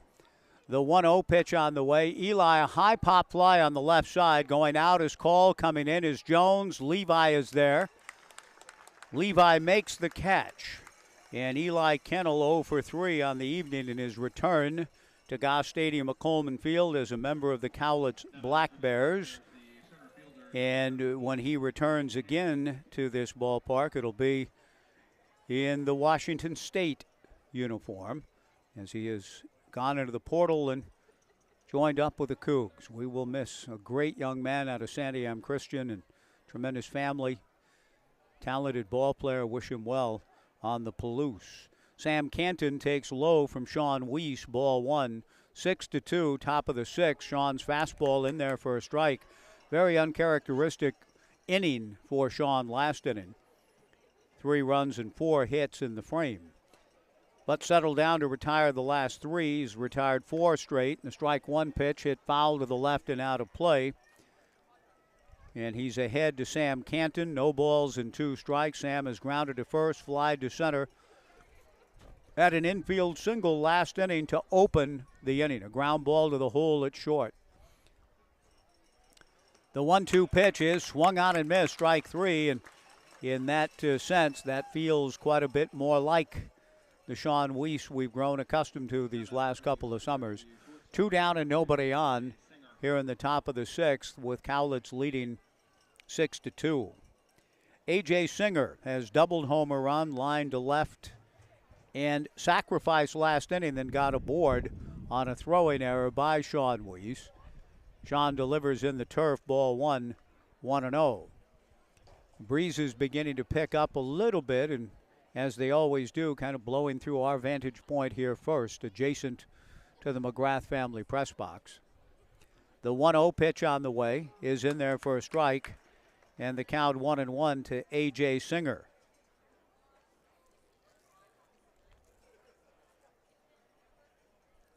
Weiss works out of the stretch with nobody on. The pitch to A.J. misses, and the count 2 balls and a strike. A.J. Singer out of Iowa Western Community College in Council Bluffs. The 2-1 pitch swung on and missed, and that evens the count at 2-2. All I know of Council Bluffs is what's directly across the Missouri River. I've jogged over that a few times from Omaha into Council Bluffs. There's some sort of casino or something right there, right? The 2-2 pitch taken, strike 3 called, and the inning is over. I've jogged by that casino a few times. That's all I know of Council Bluffs, other than A.J. Singer plays baseball there in Iowa Western. He strikes out looking, and it's a strong 1-2-3 inning for Sean Weiss. We go to the bottom of the 6th. 6-2 Cowlitz on the night's live stream, 1240 Joe Radio.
A strong outing for the starting pitcher for the Cowlitz Black Bears.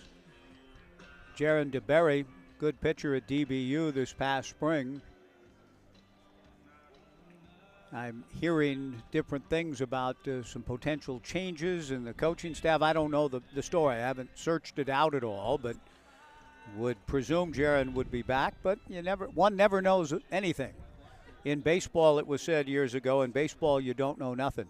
And that nothing has been magnified in the era of the portal and so on. And that's really true.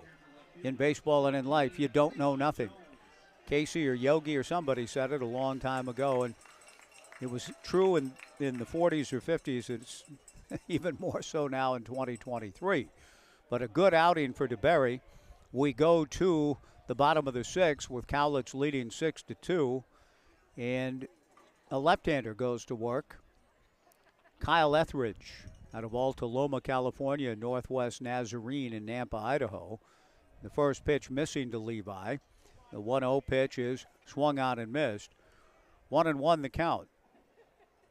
Levi has popped to short and hit back to the box.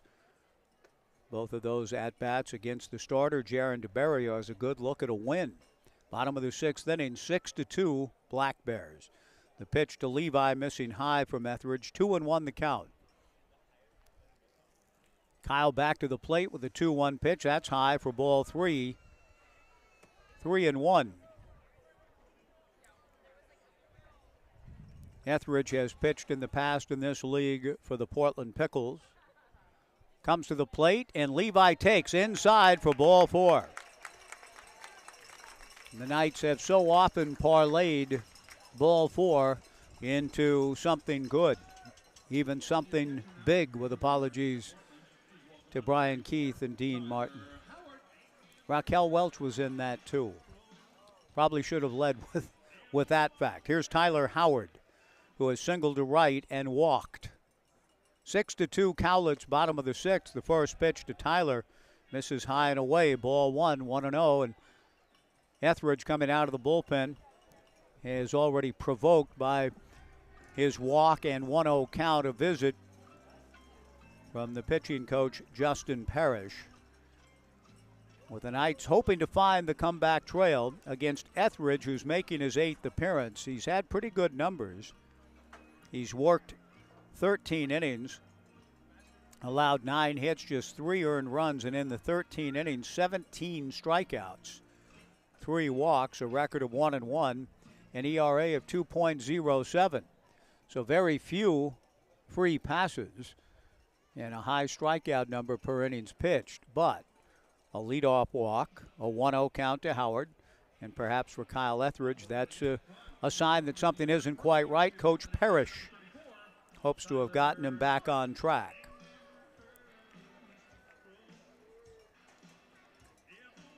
Bottom of the 6th inning, 6-2 Black Bears.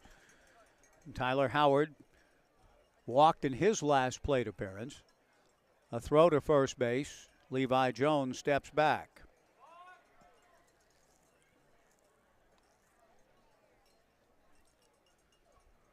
One ball and no strikes to Tyler with Phoenix Call on deck. The 1-0 pitch, a little bit high. Ball 2, 2-0.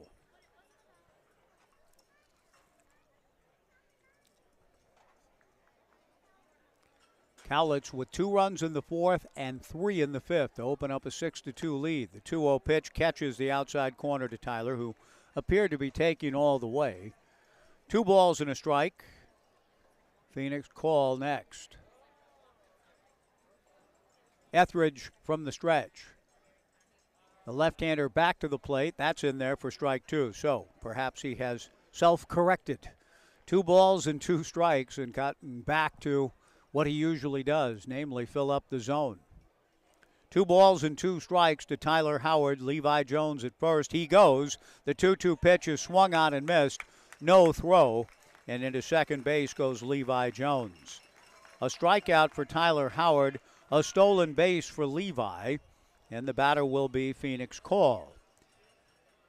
That stolen base means another contribution to Community Outreach, Inc. from Papay Material Handling and All Pro Property Services. 6-2 Cowlitz, bottom of the 6th inning. Phoenix Call swings and punches one into shallow center field for a base hit.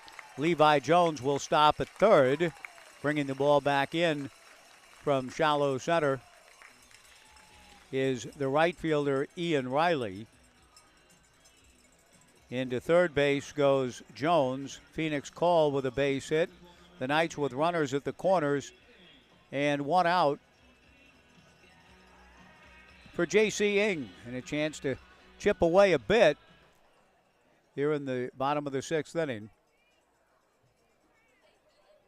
The first pitch to J.C. a little bit low, ball 1, 1-0. J.C. was hit by a pitch in the first and scored, single to right in the second, struck out in the 4th. First and third, 1 out. Etheridge to the plate. J.C. fouls it back. Papay Material Handling does keep you moving 1 step closer to home. Our thanks to Papay Material Handling and their continued support of Community Outreach, Inc. To learn more about the 1 Step Closer to Home initiative, please visit CorvallisKnights.com/ COI, Pape Material Handling, a big contributor to it. A ground ball to Eli Kennel. He goes to second to A.J. Singer for one. The throw to first is not in time. On the play, Levi Jones comes down the line to score. J.C. Ing with the run batted in on the fielder's choice 4-6. And that'll bring to the plate Tyler Quinn, 6-3 Cowlitz. The Knights needed something out of this opportunity. They've got one, still 3 shy here in the bottom of the 6th. Tyler's been on with an infield single, has walked and grounded into a force play. He takes a strike and the count 0-1.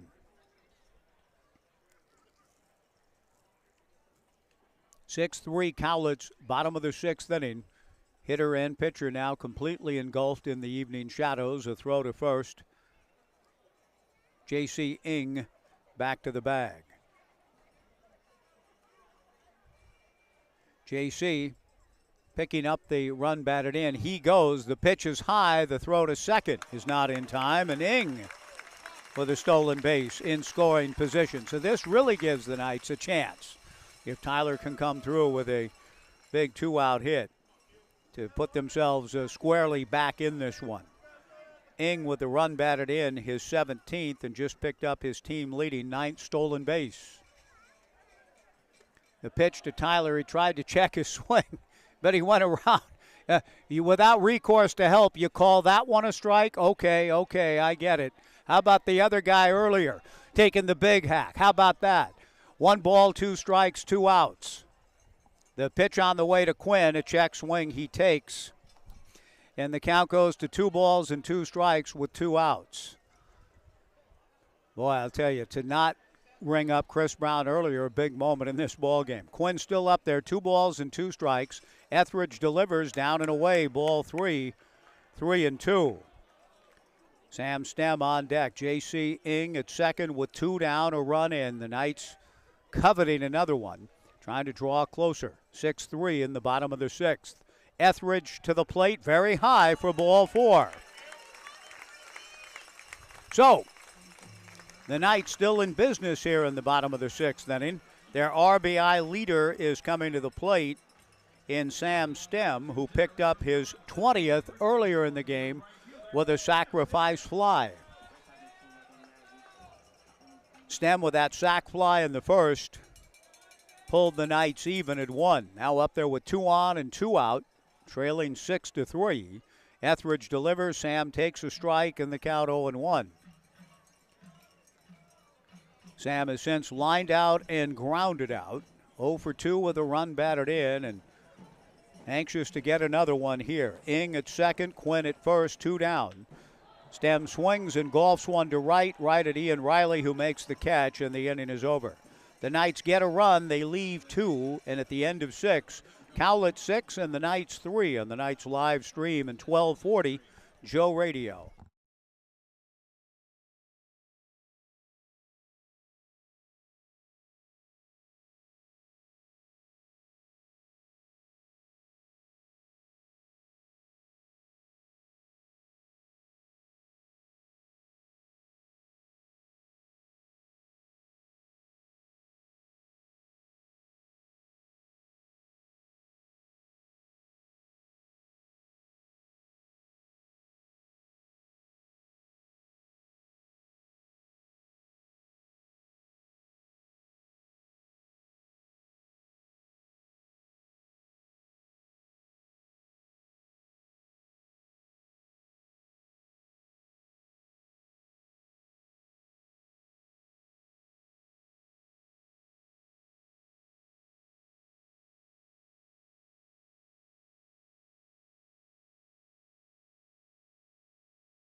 Through 6 innings at Goss Stadium at Coleman Field, Cowlitz 6 runs, 8 hits, and 1 error.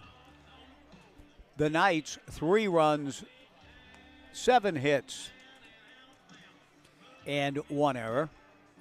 Ethan Collins takes over on the hill for the Corvallis Knights in the top of the 7th inning, getting ready to face Latrey McCullum.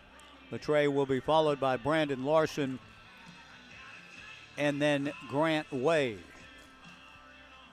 First Alternative Co-op is your community-owned grocery store, providing fresh, local, and organic groceries since 1970.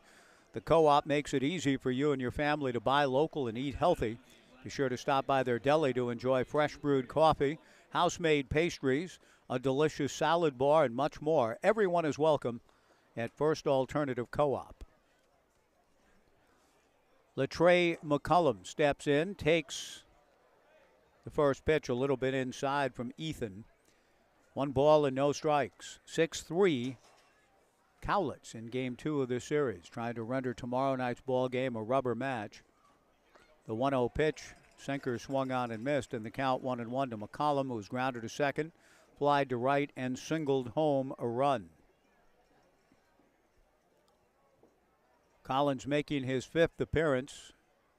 He started 2 ball games. The righty delivers, swung on and missed, and the count 1-2. Ethan in 8 2/3 innings, 6 hits, 8 runs, all earned, 10 walks, 9 strikeouts, 0-1, an ERA of 8.30. Ahead of the count to McCollum, 1-2. Ethan kicks, delivers, and the breaking ball misses up and in. 6'3", 220-pounder out of Pomona Pitzer. 2 balls and 2 strikes. Ethan kicks and comes back, and I believe hit Latrey McCullum. Kelly Stinnett comes down out of the coaching box at third. He did indeed hit Collins, and McCullum bent at the waist in some pain, getting hit on the left arm, left elbow area, right elbow actually. Brooke Knight comes out, I think, to inquire, hey, could that possibly have been a foul ball? Hit the bat first and then hit the hitter? I think that's what Brooke is inquiring with Michael Green concerning. But Latrey McCullum has been awarded first on the hit batter. And Brooke having not by any stretch an animated conversation, but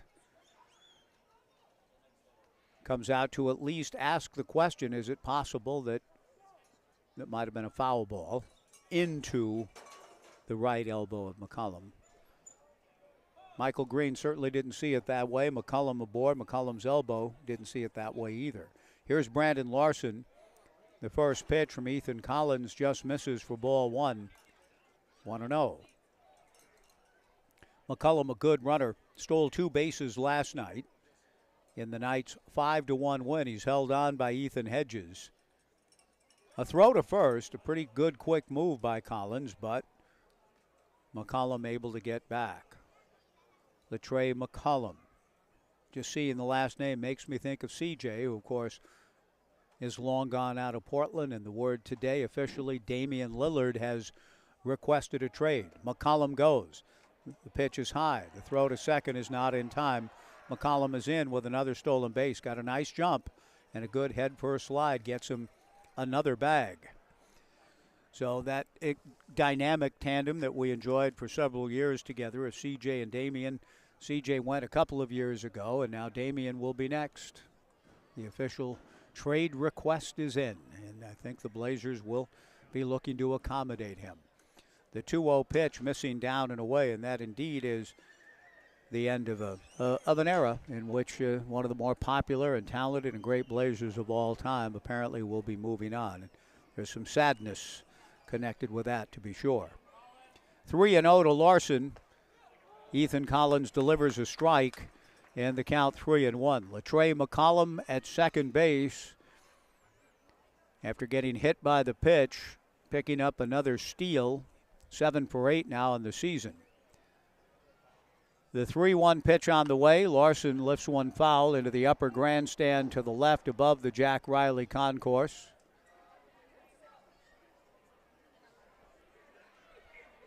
count is full. 3 balls and 2 strikes to Brandon with Grant Way on deck.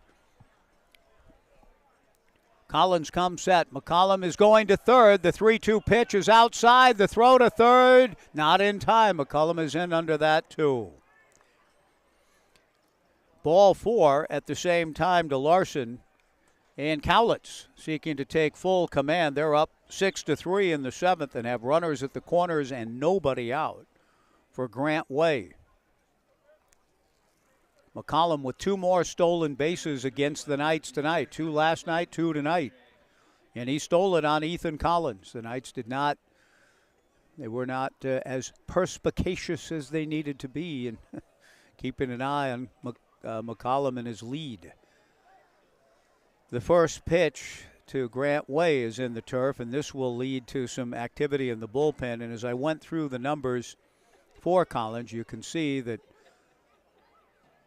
the lack of control has been a bit of a problem for him here with the Knights. The 1-0 pitch on the way, swung on and missed, and the count 1-1. And that issue's manifested itself a bit here early in his outing tonight with a hit batter and a walk, 2 stolen bases. First and third, nobody out, 6-3 Cowlitz in the 7th. 1-1 to Grant Way, who's walked twice and had an RBI single. The 1-1 pitch is swung on and missed, and the count 1-2. Grant Jay's grandfather. When you think about the Reds, I mentioned First Alternative Co-op, 1970, a huge year for the Big Red Machine, 1970. 1 ball and 2 strikes to Grant Way. The pitch on the way, breaking ball inside to even the count at 2-2. Or Grant Jay, I keep saying Way. Grant Jay with a count of 2 balls and 2 strikes. Joey Jay winning back-to-back 21-win seasons for the Reds in 61-62. One of only 5 20-game winners in Reds history since the beginning of the 20th century, since 1900. The pitch on the way to Grant Jay, fouled at the plate. The count 2 balls and 2 strikes. And when you think about those great Reds teams, the Big Red Machine in particular of 75, 76, you don't think often about pitching. Dominated by some of the great hitters of the game. The 2-2 pitch to Grant Jay. Breaking ball dropped by Tyler Howard. It didn't give the home plate umpire a chance to ring up Grant Jay, and the count goes full to 3-2, and that's too bad because I think the breaking ball was a strike. The home plate umpire, Michael Green, didn't get a good enough look at it. Now the 3-2 fastball is inside for ball 4. Good zone discipline on Jay's part to load him up. The Knights have not really caught any breaks tonight from the calls made. And Grant Jay, fortunate, I do again admire his zone discipline, but he took back-to-back pitches that both could conceivably have been called strikes. Grant Jay dropping a breaking ball, and the home plate umpire, Michael Green, not much of a look at it. Then the 3-2 fastball, Howard nearly framed up to get the call, but didn't. And now Ethan Mann with the bases loaded and nobody out. Cowlitz leading 6-3 and threatening to break this thing wide open. Coming to the plate before he does, Kelly Stinnett wants to have an offensive meeting. A longtime Major League veteran catcher, Kelly Stinnett, talks to his runners and to his hitter. And that's a big conversation because there's a lot of runners and there's a batter. A hit batter and 2 walks in the inning. Ethan Mann at the plate with the bases loaded and nobody out. Grant Jay picking up his 3rd walk. The Knights pull their infield in. They're not a double play depth. They know down 6-3 they need to cut a run off at the plate. First pitch is swung on and missed. It gets by Tyler Howard. And coming in to score is Latrey McCollum from third. Cowlitz leads it 7-3. The pitch was out of the zone, but again, not that far. I'm a little surprised that Tyler didn't flag it. It'll probably go as a wild pitch on the swing and miss. Now runners at second and third, a run in. The strike 1 pitch missing, and the count 1 ball and 1 strike to Ethan Mann. 7-3 Cowlitz in the 7th. Second and third, nobody out. Breaking ball, a called strike. It's going to be a pass ball, by the way, on Tyler Howard, allowing McCollum to come down the line to score. 1 and 2, meanwhile, with Brandon Larson at third, Grant J at second. 7-3 Cowlitz in the 7th. Breaking ball popped up on the right side in foul territory. Ethan Hedges in the coaching box makes the catch. Big out. Ethan Mann not able to get the run home with nobody out and a runner at third, fouling out. One away. And Ian Riley, the batter, the Knights keep their infield in. With runners at second and third, one out, and a 7-3 Cowlitz lead in the 7th. Collins peering into his battery mate Tyler Howard. Ethan to the plate. First pitch just missing for ball one, 1-0. Collins and Howard the battery. Ethan Hedges at first. Mason Lee at second. Phoenix Call at short. Tyler Quinn at third. Levi Jones in left. J.C. Ing in center. Sam Stem in right. A line drive caught by Mason Lee. Runs into the bag at second for a double play on Brandon Larson. And the inning is over. Cowlitz does pick up a run. It'll end up being an unearned run because of the pass ball, but they do add to their lead. An unassisted double play to end the top of the 7th. The Knights need runs, hoping to find the comeback trail as we go to the bottom of the 7th. 7-3 Cowlitz on the Knights live stream and 1240 Joe Radio.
Bottom of the 7th inning, 7-3 Cowlitz. Ethan Hedges, Mason Lee, and Jacob Craig. The first pitch in there for a strike to Ethan. 0-1 the count. Left-hander Kyle Etheridge comes back to the plate with a strike one pitch. Strike two to Ethan, 0-2 the count. Ethan has singled to right, flied to center, and walked. Brooke Knight is asking for a little bit of consistency on the administration of the zone. The strike two pitch, a ground ball by the mound. A.J. Singer up with it, throws to first in time. And Ethan Hedges retired to open the bottom of the 7th inning.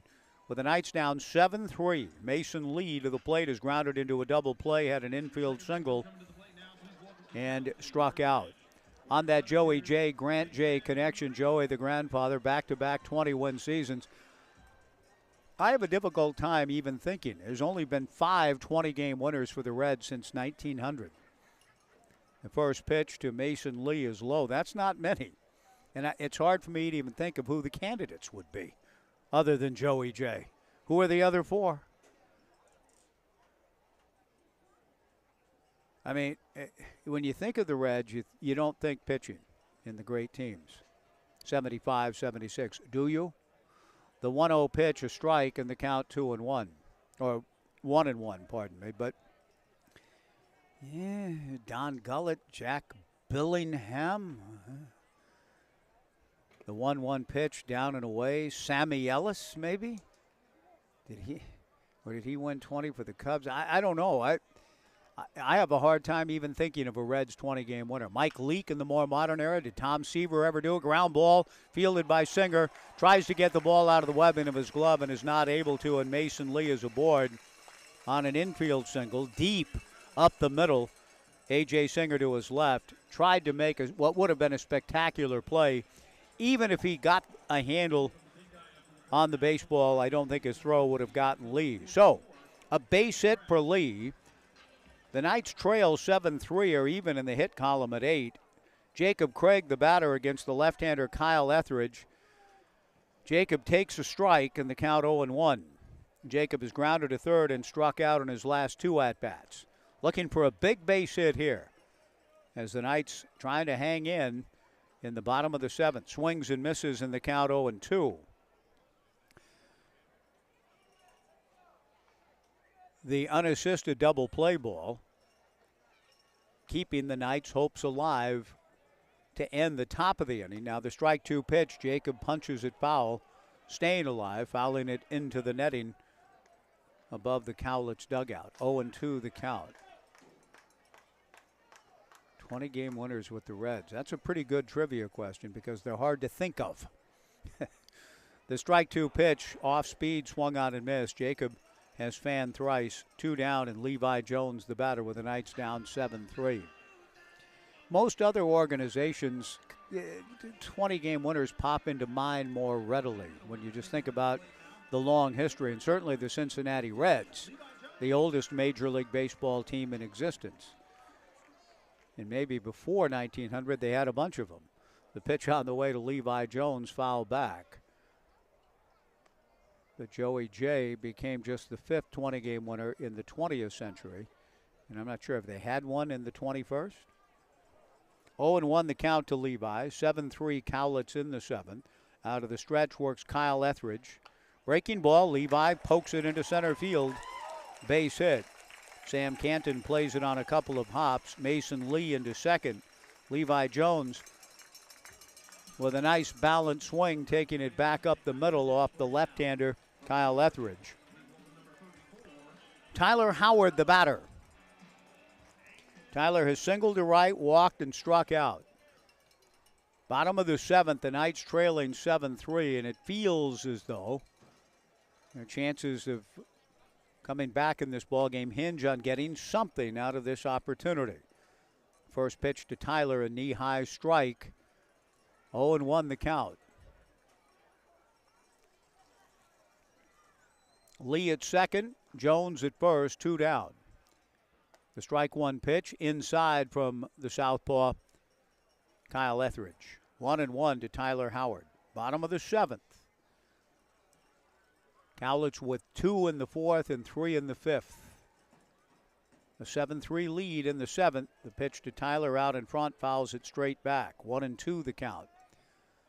The series finale tomorrow night, a 7:15 first pitch, 7 o'clock airtime. And fireworks to follow and a long journey, 9.5 hours worth for the Knights on the bus after the game and the fireworks. The 1-2 pitch, a check swing on a fastball. On appeal, swing! Swing! That's unbelievable. That is just...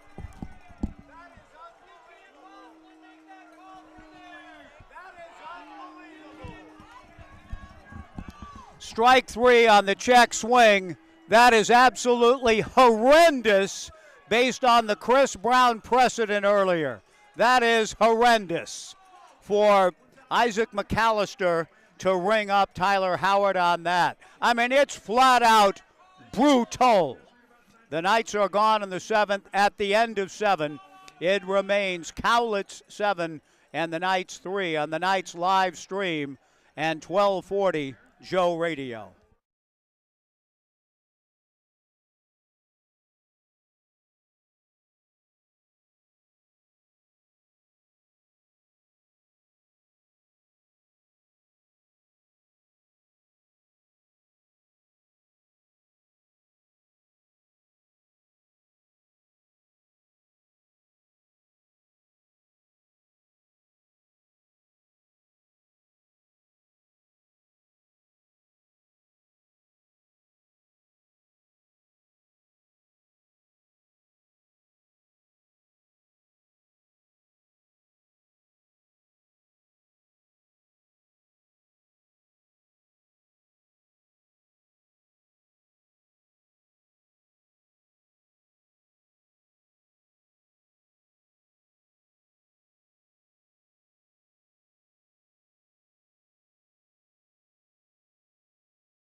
with Garrett Dworshak back in the studios, Casey Lavin, Thomas Rudolph, and Andrew Henderson. We go to the 8th inning, just about ready for a full moon, a super moon, I hear. It's almost full as we look out down toward South Corvallis and right center field and the entrance to the Willamette River right under that moon. We go to the 8th, the Knights trailing 7-3. At least that's where the moon is now, is where it looked like multitudes were heading into the Willamette earlier today. Happier times earlier today. Chris Brown with a count of 2-0. The right-hander Ethan Collins to the plate. Chop foul into the Knights dugout on the third base side, and the count 2-1. Part of the problem tonight is that Chris Brown struck out nearly a full swing and was ruled no swing by the umpiring crew earlier. And because of that precedent, no swing on that, what we just saw moments ago on the check swing by Tyler on which he was rung up, therein is the problem. Brown got away with almost a full hack, wasn't called out on strikes, then got a base hit. He swings here and taps one up along third. Charged by Tyler Quinn. The off-balance throw to first. Nice play by Tyler to get Chris Brown. One gone in the 8th.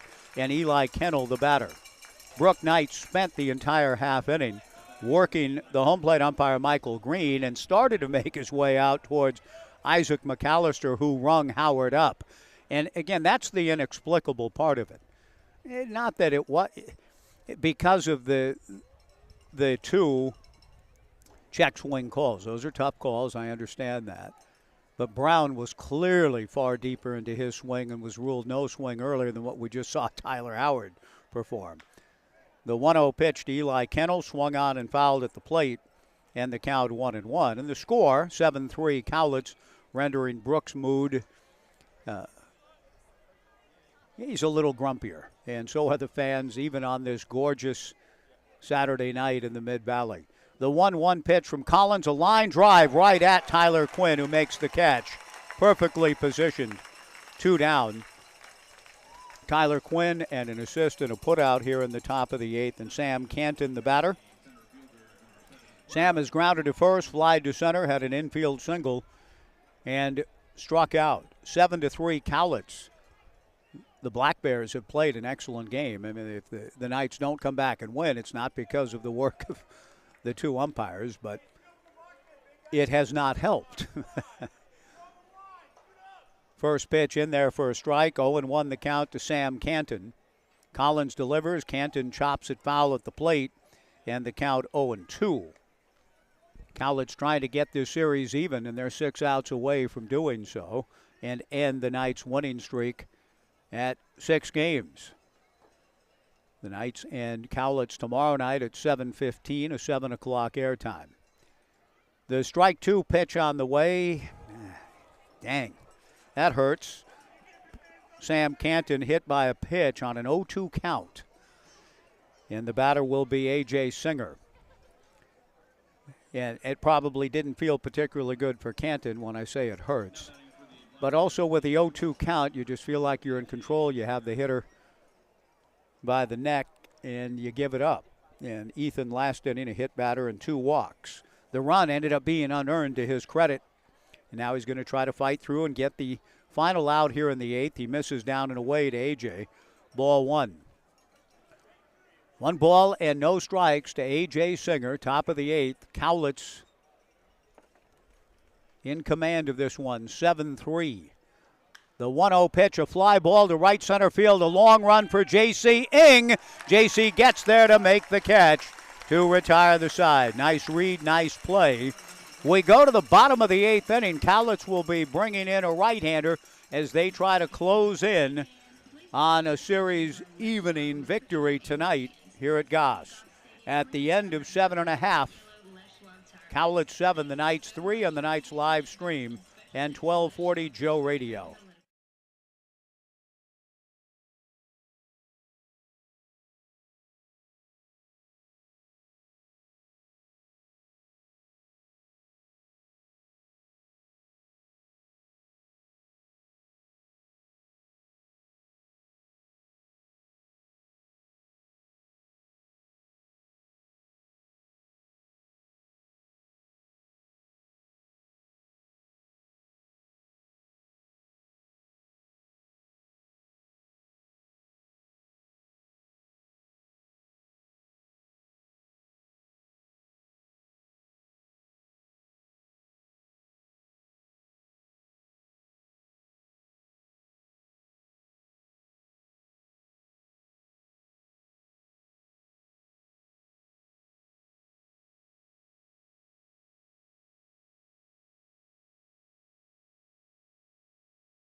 Well, Cricket Country playing a little neon moon. It's not quite a neon moon, but it's an impressive sight as we look to south-southeast Corvallis beyond the fence in right center, and the moon not quite full but close, I think, tomorrow night. But a beautiful sight, beautiful evening. Looking from the moon and downward slightly to the right to the scoreboard, a little less becoming. Cowlitz 7 and the Knights 3 in the bottom of the 8th inning. But it cannot despoil what has been a gorgeous night at the ballpark. The Knights have been playing great baseball and have won 6 in a row coming in. But they've got some work to do if they're to keep their winning streak alive and stay nipping at the heels of the front-running Ridgefield Raptors in the South Division race coming down the stretch after tonight. Just 4 games remaining in the first half South Division race, and if you win the first half in either division, then you clinch home field advantage in a playoff berth. So it's big. The Knights down 4 will face Matt Nelson out of the bullpen. The big right-hander's first pitch to Phoenix Call is high and inside, ball 1. 1-0 from Matt Nelson, 6'6", 215 from Orange Coast College. The 1-0 pitch on the way. Phoenix swings and fouls it back. 1 ball and 1 strike the count. Nelson, making his 6th appearance, has pitched well. 11 innings, 3 hits, 2 earned, 3 walks, 13 strikeouts, a save, an ERA of 1.63. The big right-hander back to the plate, misses high and inside. Ball 2, 2-1 to call.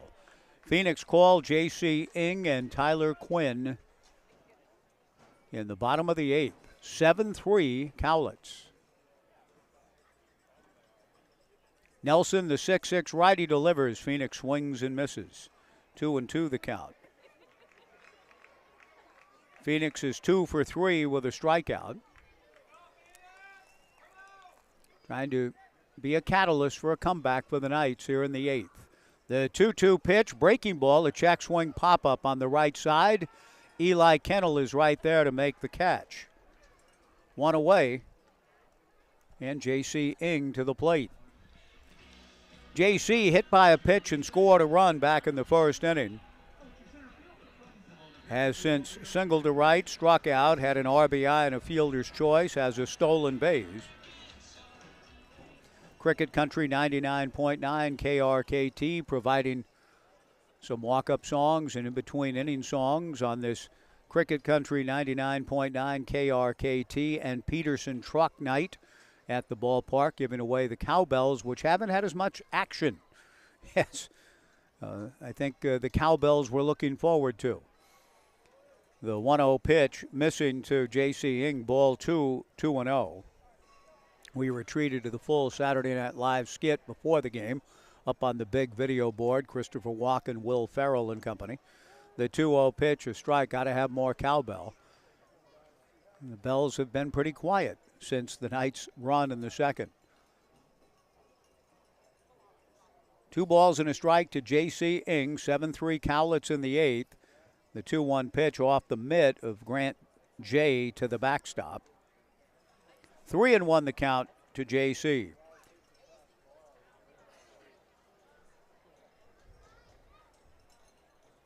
Matt Nelson from the stretch comes to the plate, the 3-1 pitch. Fastball foul back, good pitch riding in on the left-hand hitting Ing.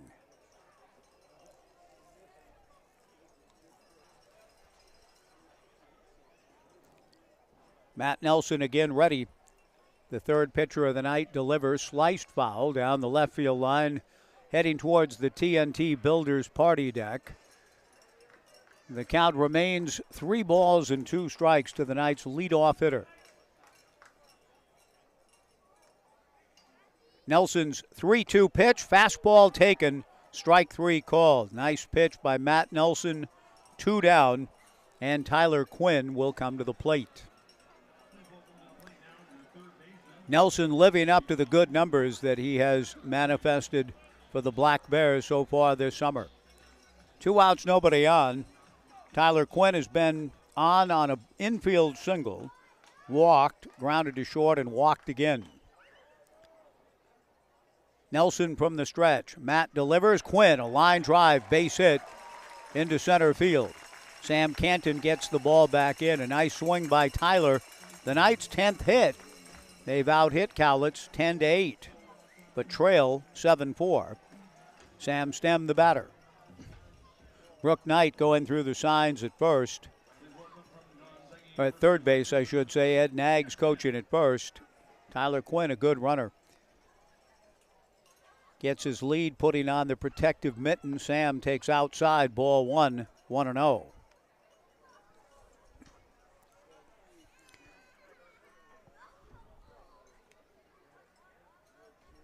The right-hander Matt Nelson, following Kyle Etheridge and Jaron DeBerry, comes to the plate. The 1-0 pitch, down and in, ball 2, 2-0. Ethan Hedges on deck.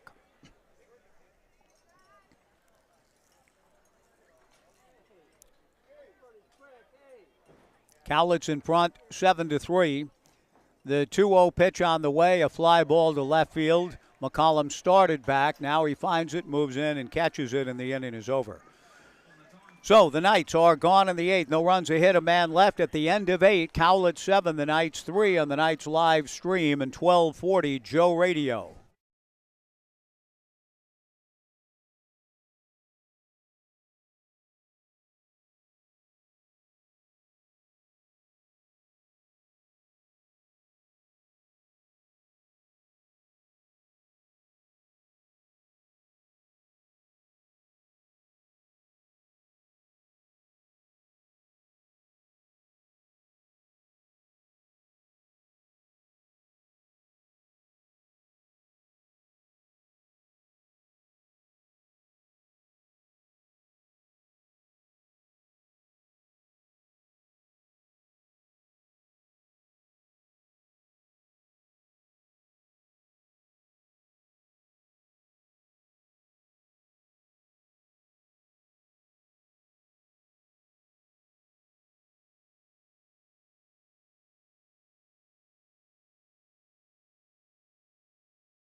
Top of the 9th inning, 7-3 Cowlitz. The Black Bears moving in on getting this series even, 3 outs away. They'll look to add some insurance here in the top of the 9th inning against Knights right-hander Morgan Codron. If you find that your home or your office or investment property is dingy, dirty, or worn,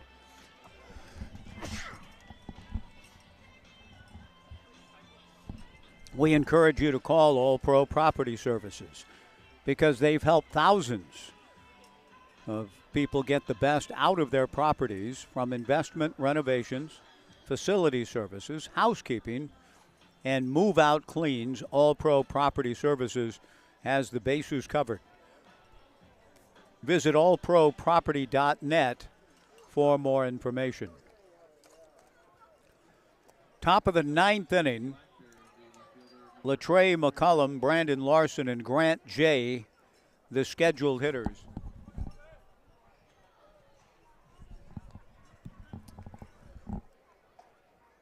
McCullum awaiting Morgan Codron. The first pitch misses outside, ball 1, 1-0. Latrey is grounded to second, fly to right, singled home a run, hit by a pitch, stole 2 bases, and scored another run in the 7th. He takes a strike, and the count 1-1. Codron making his 5th appearance, 8 2/3 innings. 9 hits, 10 earned, 9 walks, 7 strikeouts. The righty delivers in the turf. 2 balls and 1 strike.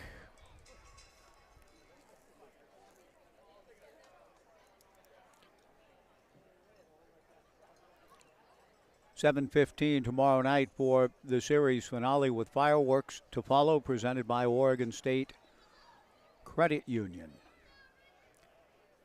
The 2-1 fastball from Oregon up and in, ball 3, 3-1. The Knights will be in Kelowna, BC for the 4th of July. The 3-1 pitch swung on and missed, and the count goes full to 3-2. I hear tell through one source, my daughter, Elle, who says it's going to be 98 on the 4th of July. Is that true? Here? The 3-2 pitch, a ground ball over the mound, back of second into center field. Base hit. Latrey McCullum, having himself a good series, gets his second hit, and he's on board to open the 9th, and thus a threat to steal again. I wonder if the Knights might even pitch out, trailing 7-3. Brandon Larson, the batter. Brandon is singled to center, popped to second, singled home a run, and walked. The pitch on the way to Brandon, a fly ball to center field. J.C. Ing moving in and is there to make the catch. One away. Grant Jay, the batter. Now batting for the Black Bears, the catcher, number 11, Grant Jay. In fairness to Joey, who wrote what was essentially a diatribe about Little League baseball in the early 60s, Don't Trap Your Son in Little League Madness, a famous piece by Joey. He did say something that is true of all times in terms of, he said, he's not trying to say all coaches and all. He had a great experience himself in Little League in Middleton, Connecticut in 1948, the first Little League player to go through the Little League system and then go to the major leagues. The strike one pitch to Grant Jay pulled foul in the count 0-2. But he wasn't trying to paint all coaches and parents with the same brush when he wrote his famous piece in the early 60s. But it all depends on the coaches, the parents, and we hope that players playing youth baseball are having great experiences, and that what Jay wrote about back in 63 is more or less better, we hope. But I wonder, again, what Joey would think of the era we live in now, with the elite teams and the travel teams and the, in a sense, almost maniacal commitment year-round to games. There goes McCullum. The pitch is in the turf, and he has another stolen base. Good ball player, Latrey McCullum, with his third steal of the night and fifth in the series, and he's in scoring position, representing an important run with a count of 1-2 to Grant Jay. Ethan Mann on deck. Morgan Codron from the stretch delivers. Jay hammers it foul well beyond the TNT Builders party deck in the left field corner. The count remains 1-2 to the slugger, Grant Jay.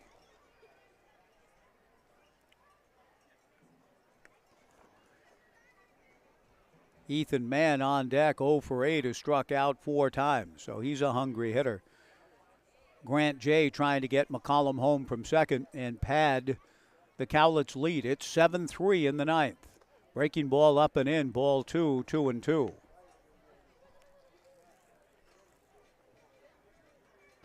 We've been in the mid and upper 80s the last couple of days, but heading into the holiday, we hope for you, many of you, a long weekend with the 4th of July Tuesday.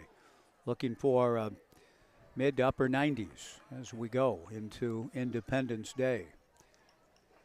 But many folks were heading out on the river today, no question about it. And hope that everybody made it through safe and sound. A weird incident down around the Peoria boat ramp earlier.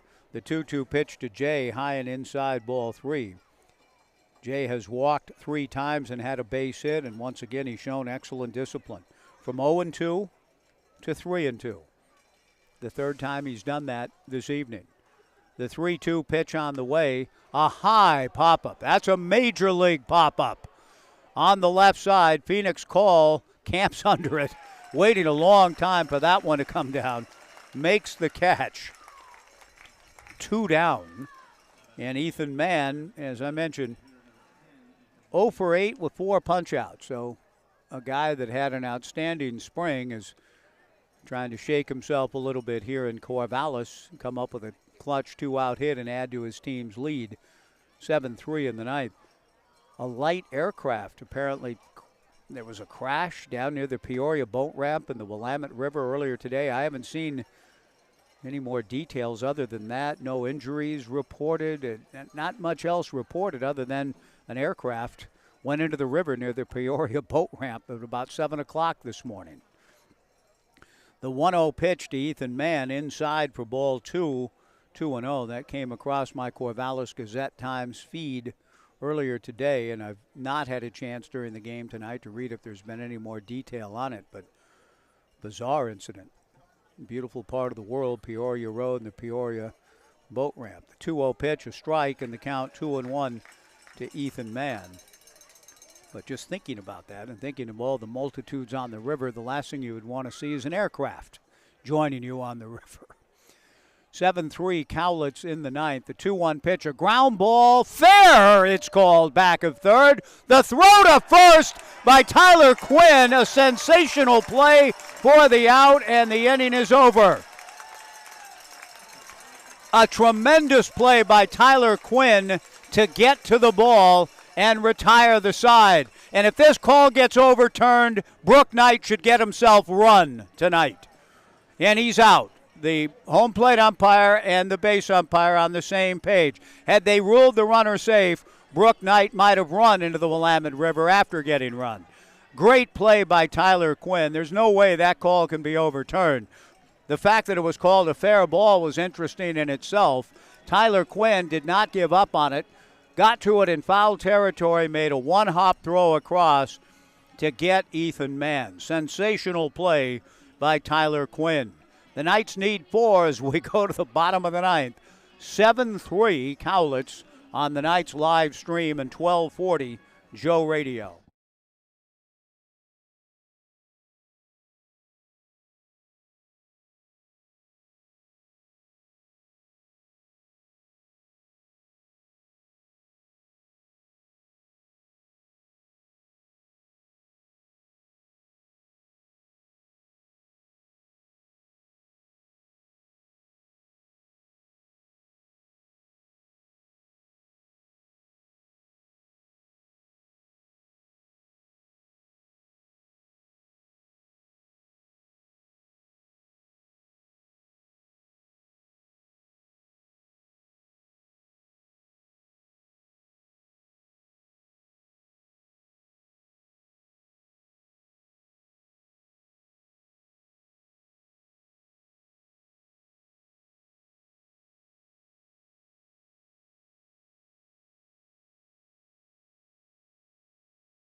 Bottom of the ninth inning, the precursor to the supermoon, shining pretty brightly out in right center field, looking beyond. The Knights need 4. Ethan Hedges swings at the first pitch from Matt Nelson and fouls it into Urchin Alley to the right. 0-1 the count. 7-3 Black Bears. Bottom of the ninth, fly ball to right field.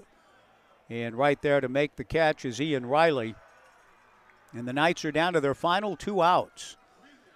Mason Lee, the batter. So it looks as though we're heading to a rubber match tomorrow night in the series finale with, boy, what a night tomorrow. Fireworks and the supermoon. Hope to see you at the ballpark, 7 o'clock airtime. 7:15 fireworks to follow. Mason Lee takes high and inside, ball 1. Our Washington Park Advisors player of the game will be Tyler Quinn. On base 4 times, an RBI, 2 hits, and then that brilliant play taking us back to circa 1970 in Brooksy. and the exhibition he put on in the 1970 World Series. The 1-1 pitch called strike 2 to Mason Lee. 1-2 the count. 20-game winners for the Reds. That's going to tax me. I'll probably go home tonight. The exciting life I live and look that up. The 1-2 pitch, a ground ball wide of third. Chris Brown to his left, fields and throws Mason Lee out. The Knights are down to their final out. Kind of a nondescript sort of evening for the Knights. As we'll see a pinch hitter now. Blake Avila will bat for Jacob Craig, who went 0 for 4 with 3 strikeouts. Blake Avila, the pinch hitter, with 2 down in the bottom of the 9th inning.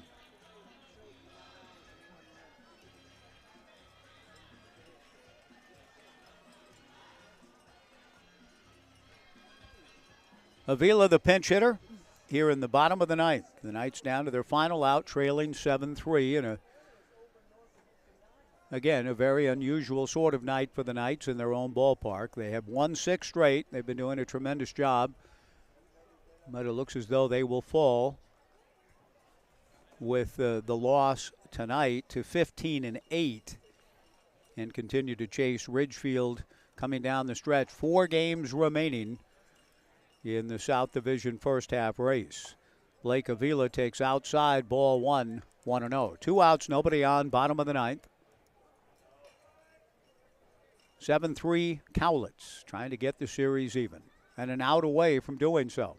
Matt Nelson delivers high, ball 2, 2-0. Good ball game for Cowlitz, which will improve to 12-13.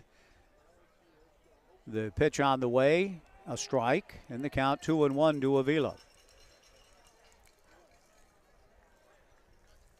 And the Knights will be out to try to win the series tomorrow, but they'll see their winning streak snap tonight at 6. The 2-1 pitch, strike 2 to Blake Avila. 2-2 the count.